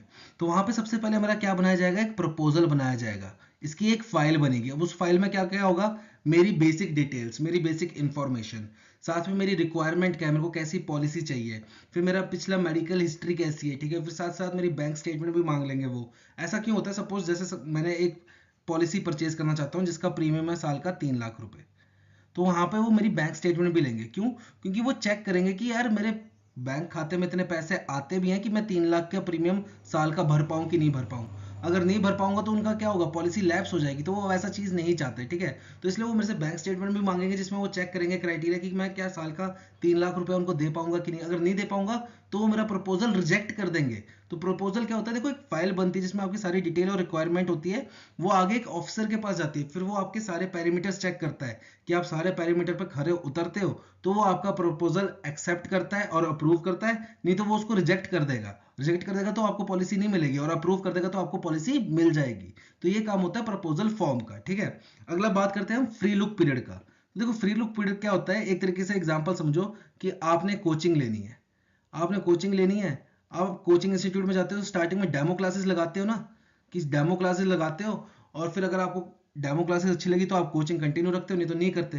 तो वैसा वैसा ही कुछ फ्री लुक पीरियड होता है, ठीक है। ये कम से कम 15 दिन का होता है। और वहीं अगर आपने ऑनलाइन पॉलिसी खरीद रखी है या किसी एजेंट के थ्रू पॉलिसी खरीद रखी है तो ये 30 दिन का हो जाता है, ठीक है। तो इसमें क्या होता है, सपोज आपने आप पॉलिसी परचेज की, ठीक है, पॉलिसी पॉलिसी परचेज की, फिर क्या होता है आपको किसी के थ्रू इंफॉर्मेशन मिलती है कि भाई इस कंपनी में ये दिक्कत है, इसकी पॉलिसी अच्छी नहीं है, या आपको खुद वो पॉलिसी अच्छी नहीं लग रही है, आपको कहीं बेटर अपॉर्चुनिटी मिल रही है, तो क्या है आप फ्री लुक पीरियड के अंदर अंदर उस पॉलिसी को कैंसिल करा सकते हो, जिसमें आपको कोई चार्जेस नहीं लगेंगे। और अगर चार्ज लगेंगे भी तो वो मिनिमल चार्जेस लगेंगे, जो डॉक्यूमेंटेशन कॉस्ट होती है बस वो, बाकी पैसा आपको वापस मिल जाएगा। तो ये होता है आपका फ्री लुक पीरियड। अब ये फ्री लुक पीरियड काउंट कब से होता है, तो देखो सपोज मैं एक इंश्योरेंस कंपनी में गया 1 जैन को, 1 जैन को गया, वहां तो पहले दिन क्या बनेगा, मेरा प्रपोजल बनेगा, ठीक है, अभी हमने पढ़ा प्रपोजल बना, और वो गया ऑफिसर के पास। फिर क्या आ गया, सेकंड सैटरडे संडे, ऐसे 3-4 छुट्टियां आ गई, ठीक है। फिर पॉलिसी जो मेरी अप्रूव्ड हुई वो समझ लो 8 जैन को हुई, 8 जनवरी को मेरी पॉलिसी अप्रूव्ड हुई और मेरे पास पॉलिसी नंबर आ गया। तो जिस दिन आपकी पॉलिसी अप्रूव्ड होती है और आपके पास पॉलिसी नंबर आता है, उस दिन से काउंट होता है आपका फ्री लुक पीरियड, ना कि जिस दिन आप प्रपोजल बनाते हो, वहां से काउंट नहीं होता। जिस दिन आप पॉलिसी आपकी अप्रूव्ड होती है, जिसको क्या बोलते हैं, डेट ऑफ कमेंसमेंट भी बोलते हैं, ठीक है, डीओसी, डेट ऑफ कमेंसमेंट, जिस दिन आपकी पॉलिसी अप्रूव्ड होती है उस दिन से आपका फ्री लुक पीरियड काउंट होता है, ठीक है। तो ये था आपका फ्री लुक पीरियड। आगे बात करते हैं वेटिंग पीरियड की। तो वेटिंग पीरियड क्या होता है आपका, वेटिंग पीरियड वो टाइम पीरियड है जिसके दौरान आपने जो पॉलिसी ले रखी है उसका क्लेम आप नहीं ले पाओगे। अब इसका क्या मतलब होता है, देखो बेसिकली कंपनीज क्या करती हैं कि देखो, जैसे हेल्थ इंश्योरेंस की बात करता हूं मैं, तो हेल्थ इंश्योरेंस में क्या होता है, आपने जैसे समझ लो कि हेल्थ इंश्योरेंस प्लान लिया, तो उसमें ना वो मेंशन करते हैं कि कुछ बीमारियां जैसे कैंसर हो गया या ट्यूमर हो गया, इनका क्लेम अगर आपको लेना है तो कम से कम 1 साल रुकना पड़ेगा, 1 साल बाद आप इनका क्लेम ले पाओगे। क्यों, क्योंकि देखो कंपनियों का मानना है कि कैंसर और ट्यूमर छोटी मोटी बीमारी नहीं, कि आज आप रात को सोए और सुबह आपको जुकाम हो गया, वैसा कैंसर के साथ नहीं होता कि आज आप रात को सोए और सुबह कैंसर हो गया। कैंसर ट्यूमर एक स्लो प्रोसेस है जो धीरे धीरे बिल्ड करता है, ठीक है। और आपने आज पॉलिसी ली और आप कल कैंसर का क्लेम ले रहे हो, तो जाहिर सी बात है आपने कहीं ना कहीं फ्रॉड किया है, कंपनी के साथ कुछ ना कुछ डिटेल छुपाई है, ठीक है। तो इसलिए कंपनी उसमें वेटिंग पीरियड मेंशन करती है। कोई कोई कंपनी वेटिंग पीरियड मेंशन करती है, कोई कोई कंपनी लीन पीरियड करती है मेंशन। अब लीन पीरियड क्या होता है, जैसे समझ लो मेरा क्लेम है 20 लाख का, ठीक है, मैंने जो इंश्योरेंस लिया उसमें क्लेम है 20 लाख का, तो लीन पीरियड क्या होगा, ये भी वेटिंग पीरियड है, कि जैसे इसमें 1 साल का वेटिंग था ना, कि 1 साल बाद आपको ट्रीटमेंट मिलेगा, कोई कोई कंपनी इसमें क्या करती है 1 साल का लीन पीरियड कर देती है। उसमें क्या होता है कि जो 20 लाख का मेरे को इंश्योरेंस अमाउंट मिलना था, लीन पीरियड में क्या कर देंगे, वो 5 लाख कर देंगे इसको। कि अगर देखो वैसे तो आपको कैंसर और ट्यूमर का जो ट्रीटमेंट है उसके लिए 20 लाख रुपए मिलेंगे 1 साल बाद, पर बाय चांस आपको 1 साल के अंदर भी होता है कैंसर और ट्यूमर, तो उस टाइम हम आपको 20 लाख नहीं देंगे, अमाउंट कम कर देंगे 5 लाख। और कोई कोई कंपनी क्या कहती है, हम कुछ भी नहीं देंगे 1 साल के अंदर, और कोई कंपनी कहती है कि हम चलो 20 लाख नहीं देंगे 5 लाख दे देंगे। तो जो कंपनियां अपना अमाउंट कम कर देती हैं उस दौरान, उसको कहते हैं लीन पीरियड। और जो कंपनियां उस दौरान कुछ भी पैसा नहीं देती, पैसा देने से मना करते हैं कि भाई अगर आपको ये बीमारी होगी तो आपको 1 साल बाद ही पैसा मिलेगा, ठीक है, तो उस टाइम को क्या बोलते हैं, वेटिंग पीरियड बोलते हैं। ये बात क्लियर है। वेटिंग पीरियड क्या होता है, जिस दौरान आप कंपनी से क्लेम के पैसे नहीं ले सकते, ठीक है, वो पहले ही पॉलिसी में मेंशन होता है।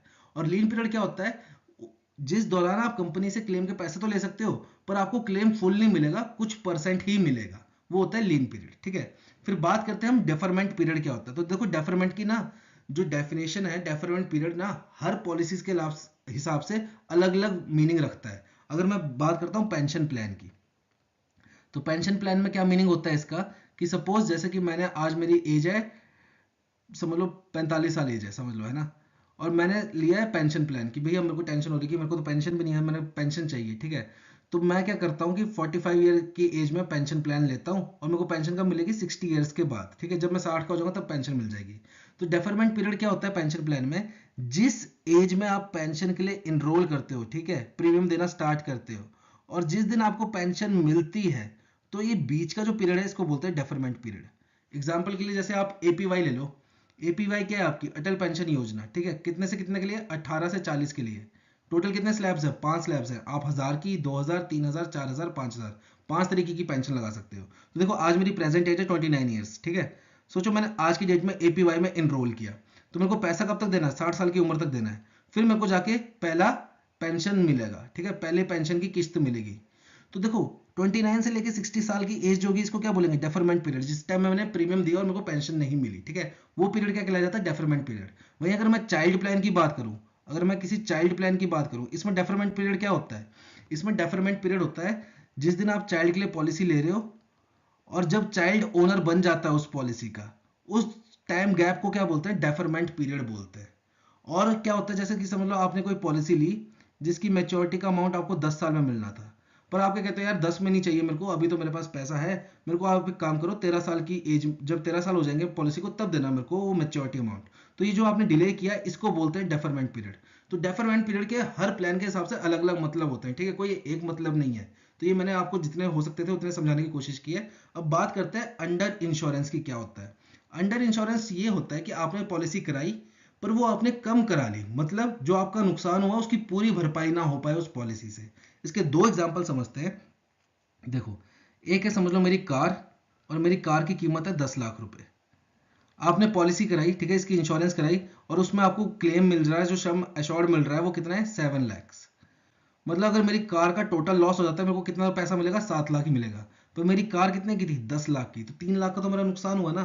तो ये क्या होता है, अंडर इंश्योरेंस। एक और एग्जांपल लेता हूँ। सपोज ये था हमारा वही राजू, ठीक है, जिसने अभी इंश्योरेंस करवाई थी पीछे। इसने लिया था टर्म प्लान, और इसका टर्म प्लान था समझ लो 50 लाख का, कहा था ना हमने 50 लाख का टर्म प्लान था। पर इसने तो सपोज 40 लाख के लोन ही ले रखे थे। बाय चांस इसकी डेथ हो जाए तो इसकी फैमिली को, आदित्य को जो इसका सन था, उसको 50 लाख रुपए तो मिलेंगे, पर 40 लाख का तो लोन ही बंद करना पड़ेगा। तो इनके पास बचा कितना, 10 लाख रुपए। तो देखो 10 लाख से क्या गुजारा होएगा इनके परिवार का, नहीं होगा। वहां पे इनको टर्म प्लान था जो कम से कम 1-1.5 करोड़ का कराना चाहिए था, ताकि वो 40 लाख भर भी दे तो 50-60 लाख रुपए इनके पास रहे, जिससे ये खर्चा चला सके। तो इन दोनों केस में क्या हुआ, देखो जो लॉस हो रहा है, ठीक है, जो पैसे मिल रहे हैं वो पूरे नहीं हो रहे। यहाँ पे 7 लाख मिल रहे हैं, 10 लाख की कार थी, 3 लाख का नुकसान हो गया। यहाँ 50 लाख का टर्म प्लान था, 40 लाख का इंश्योरेंस वो लोन थे, ठीक है, तो बचा कितना इनके पास, 10 लाख। 10 लाख में सोचो माँ बेटे भाई बहन ने सबने खर्चा निकालना है, खाना खाना है, पढ़ाई का खर्चा, शादियों का खर्चा, 10 लाख में हो जाएगा, नहीं हो पाएगा, ठीक है। तो ये क्या होता है आपका अंडर इंश्योरेंस, जिसमें जो लॉस हो रहा है उसकी पूरी भरपाई नहीं हो पाती। तो इससे बचने के लिए क्या करते हैं लोग, आगे बढ़ते हैं और बात करते हैं हम यहाँ पे डबल इंश्योरेंस की। तो देखो डबल इंश्योरेंस क्या होता है आपका, बेसिकली समझ लो आपके पास है एक एसेट, ठीक है, चाहे ये लिविंग थिंग हो या नॉन लिविंग थिंग हो। पहले आप सिर्फ इसकी एक कंपनी से इंश्योरेंस करवा रहे थे, एबीसी से। अब और वहां पे आपको लॉस हो रहा था, तो आप इस लॉस को खत्म करने के लिए क्या कर रहे हो, इसी की एसेट की ना एक और कंपनी से इंश्योरेंस करवा रहे हो, सपोज XYZ से। तो जब भी आप एक एसेट की, सिंगल एसेट की एक से ज्यादा कंपनी से इंश्योरेंस करवाते हो तो उसको क्या बोलते हैं हम, डबल इंश्योरेंस। और क्या ये इंडिया में लीगल है, बिल्कुल लीगल है। किस सेक्शन के तहत, section 34 of Indian marine act 1963 के तहत ये इंडिया में लीगल है। अब देखो इसको एग्जांपल से समझते हैं, जो हमारे पिछले एग्जांपल थे। सपोज मैंने वहां पे क्या था, मैंने कार ले रखी थी 10 लाख की, 10 lakhs की, और मैंने एक इंश्योरेंस करवा रखी थी 7 लाख की। तो यहाँ पे क्या हो रहा था, मेरे को 3 लाख का नुकसान होता है। अगर मेरी कार टोटल डैमेज हो जाती है तो मेरे को कंपनी कितना दे रही थी, सिर्फ 7 लाख। तो यहाँ पे मेरे को 3 लाख का लॉस हो रहा था। तो मैंने क्या किया, अपनी कार की एक और इंश्योरेंस कंपनी से इंश्योरेंस करवा ली, और उन्होंने अमाउंट रखा 6 लाख। अब यहाँ पे देखो बात क्या है, अगर बाय चांस मेरी कार का टोटल डैमेज हो जाता है तो मेरे को पैसा कितना मिलेगा, 7 + 6 13 लाख, नहीं, मेरे को पैसा मिलेगा सिर्फ 10 लाख रुपए। ऐसा क्यों, क्योंकि यहाँ पे कौन सा रूल एप्लीकेबल हो रहा है, प्रिंसिपल ऑफ इंडेमनिटी, जो क्या बोलता है आपको पैसा उतना ही मिलेगा जितना आपका लॉस है। और दूसरी बात, प्रिंसिपल ऑफ इंडेमनिटी क्या बोलता है कि आप इंश्योरेंस से प्रॉफिट नहीं कमा सकते, ठीक है। तो यहाँ पे मेरे को लॉस कितना का हो रहा था, मेरी कार 10 लाख की थी, अगर टोटल लॉस होता है, मेरी कार टोटल डैमेज होती है तो मेरे को टोटल लॉस कितने का होता है, सिर्फ 10 लाख का। तो ये दोनों कंपनी मिलकर मेरे को कितना पैसा दे देंगे, 10 लाख। अब यहाँ पे देखो प्रॉफिट क्या हुआ मेरा, कि पहले देखो, पहले मैंने अगर सिर्फ सिंगल इंश्योरेंस करा रखी थी 7 लाख वाली, तो यहाँ पे मेरे को 3 लाख का लॉस हो रहा था ना। पर अब क्या है, मैंने दो इंश्योरेंस करा ली तो मेरे को गाड़ी की पूरी वैल्यू वापस मिल रही है, 10 लाख रुपए। तो यहाँ पे मेरा लॉस खत्म हो गया, ठीक है। तो इसलिए लोग डबल इंश्योरेंस करवाते हैं कि आपका लॉस खत्म हो जाए। दूसरा एग्जांपल लेते हैं राजू वाला। तो राजू वाला केस में क्या था, राजू ने 50 लाख का टर्म प्लान करा रखा था, ठीक है। फिर इसको याद आया कि मैंने 40 लाख के तो लोन ही ले रखे हैं, तो घर वालों को क्या बचा, सिर्फ 10 लाख बचा। तो ये क्या करता है, ये 1 करोड़ रुपए का एक और टर्म प्लान लेता है, ठीक है। अब सोचो राजू की डेथ हो जाती है तो आदित्य को कितना पैसा मिलेगा, आदित्य को मिलेगा यहाँ पे 1.5 करोड़ रुपए।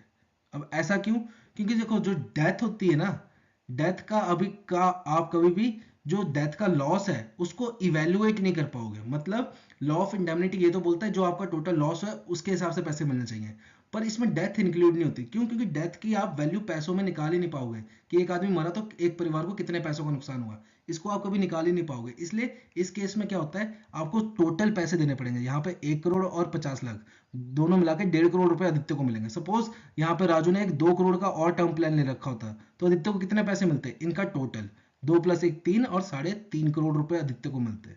तो टर्म प्लान में ऐसा होता है, जहां डेथ इंक्लूड है वहां आपको जितनी आपने इंश्योरेंस करा रखी सबके पैसे मिलेंगे। पर अगर हम एसेट्स की बात करें, कार बिल्डिंग वगैरह की, तो वहां पे आपने जितनी मर्जी इंश्योरेंस करा रखी हो, जो आपका मैक्सिमम लॉस होगा उसके हिसाब से पैसे मिलेंगे। तो ये था डबल इंश्योरेंस।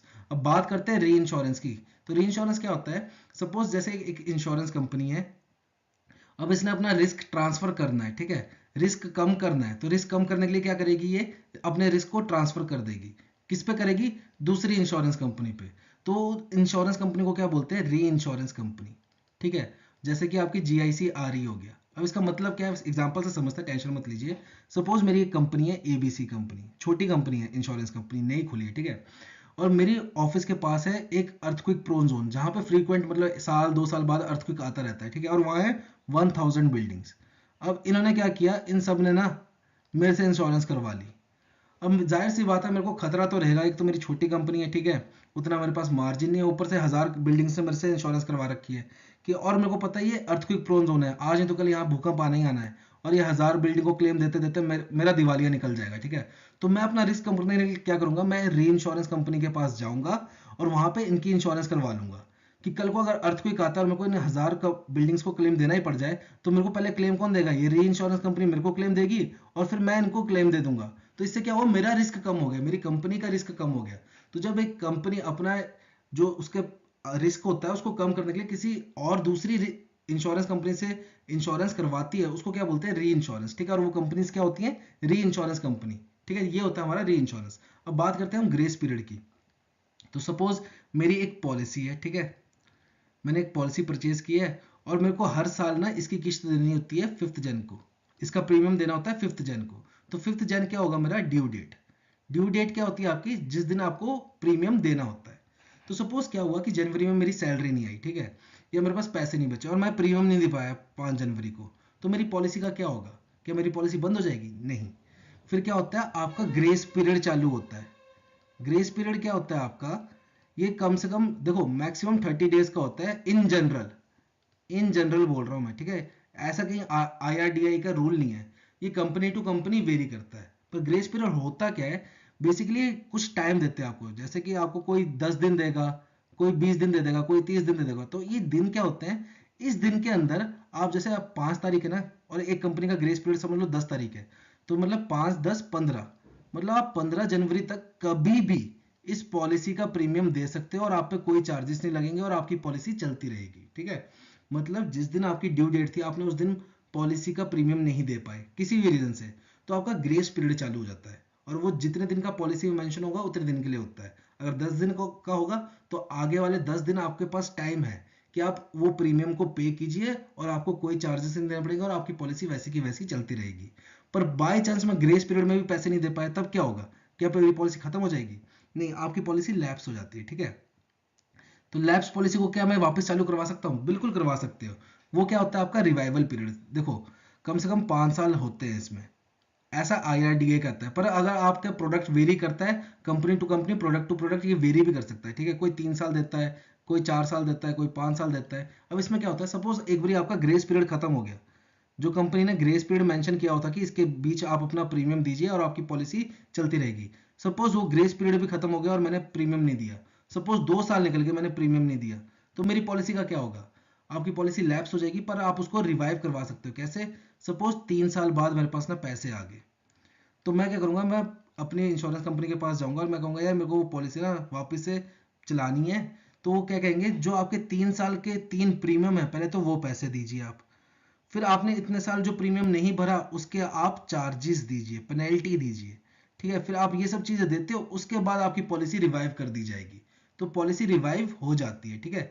ये time period company to company और पॉलिसी टू पॉलिसी वेरी करता है कि कितने साल का आपका रिवाइवल पीरियड है। कोई 5 साल देता है आपको कि 5 साल में आके आप सारा पैसा इकट्ठा भर दीजिए जो आपका बचा हुआ है पीछे का, आपकी पॉलिसी रिवाइव हो जाएगी। कोई 3 साल देता है, कोई 4 साल देता है, ठीक है। तो ये revival period company to company और पॉलिसी टू पॉलिसी वेरी करता है। अब सबसे इंपॉर्टेंट बात करते हैं असाइनी, असाइनमेंट, असाइनर की। ये क्या होता है? तो इसको देखो, पहले सबसे पहले एक एग्जांपल बताता हूँ मैं। सपोज आपने एक कार ली, ठीक है, लोन पे। तो कार लोन जब आप लेते हो तो क्या होता है, जो आरसी होती है ना, उसमें बैंक का नाम होता है। जब तक आपका वो कार लोन चल रहा है उस आरसी में बैंक का नाम होता है। फिर क्या है, जब आपका कार लोन खत्म हो गया तो आप बैंक से एनओसी लेते हो, ठीक है। फिर आप अपने इधर जो भी आपका आरटीओ ऑफिस होता है वहां जाते हो, फिर आपकी आरसी बनती है आपके नाम की, ठीक है। तो जब तक आपका कार का लोन चल रहा होता है तो आरसी में नाम किसका होता है? बैंक का। तो वैसे ही आप ना पॉलिसीज पे भी लोन ले सकते हो, जो इंश्योरेंस पॉलिसी है उस पर भी लोन ले सकते हो। उसमें क्या करना पड़ता है आपको, जो आपकी पॉलिसी होती है अपने नाम से ट्रांसफर करके बैंक के नाम करनी होती है, ठीक है। तो जब आप अपनी पॉलिसी ट्रांसफर करते हो दूसरे बैंक के नाम, ठीक है, तो उस केस को क्या बोलते हैं? हम असाइनमेंट बोलते हैं। जब भी आप अपनी पॉलिसी अपने नाम से हटा के बैंक के नाम करते हो या किसी पर्सन के नाम भी करते हो तो उसको क्या बोलते हैं? हम असाइनमेंट बोलते हैं। और ये कहाँ मेंशन है? सेक्शन 38 ऑफ इंश्योरेंस एक्ट 1938 में मेंशन है, ठीक है। अब यहाँ पे देखो दो केसेस है। क्या? एक तो देखो ये है पर्सन जिसकी ये पॉलिसी है, ठीक है। दूसरी तरफ है बैंक रख लो या पर्सन रख लो जिसको ये पॉलिसी दे रहा है, ठीक है, ट्रांसफर कर रहा है, ट्रांसफर इस तरफ हो रहा है। तो इस प्रोसेस को तो असाइनमेंट बोलते हैं, ठीक है। पर इनमें दो चीजें और होती है, एक होती है असाइनी, एक होता है असाइनर, ठीक है। तो असाइनर कौन होता है? जो अपने राइट्स ट्रांसफर करता है। मतलब पॉलिसी इस पर्सन की थी, अब ये पर्सन जो है अपनी पॉलिसी बैंक के नाम कर रहा है या तो इस पर्सन के नाम कर रहा है, तो ये पर्सन को क्या बोलेंगे हम? असाइनर। इसको बोलेंगे असाइनर। और जिसके नाम होती है उसको क्या बोलते हैं? असाइनी, ठीक है, उसको बोलते हैं असाइनी। तो जब भी ई आता है तो समझ लो कि उसके नाम हो रही है। जैसे नॉमिनी, नॉमिनी में क्या था? डबल ई आ रहा है, ठीक है। तो उसका मतलब क्या होता है? उसके नाम हो रही है, ठीक है। तो इसमें क्या है, देखो, जब मैं पॉलिसी अपने नाम से हटा रहा हूं और दूसरे के नाम कर रहा हूं, तो जो बंदा अपनी पॉलिसी हटा रहा है, ठीक है, जो अपने राइट्स छोड़ रहा है, उसको बोलते हैं असाइनर। और जिसके नाम कर रहे हैं उस पर्सन को बोलते हैं असाइनी, ठीक है। यहाँ पे बैंक भी हो सकता है, पर्सन भी हो सकता है। तो ये थे हमारे कुछ इंपॉर्टेंट टॉपिक्स, ठीक है, important term related to insurance. जल्दी आपको नेक्स्ट वीडियो में मिलेंगे। Till then have a nice day.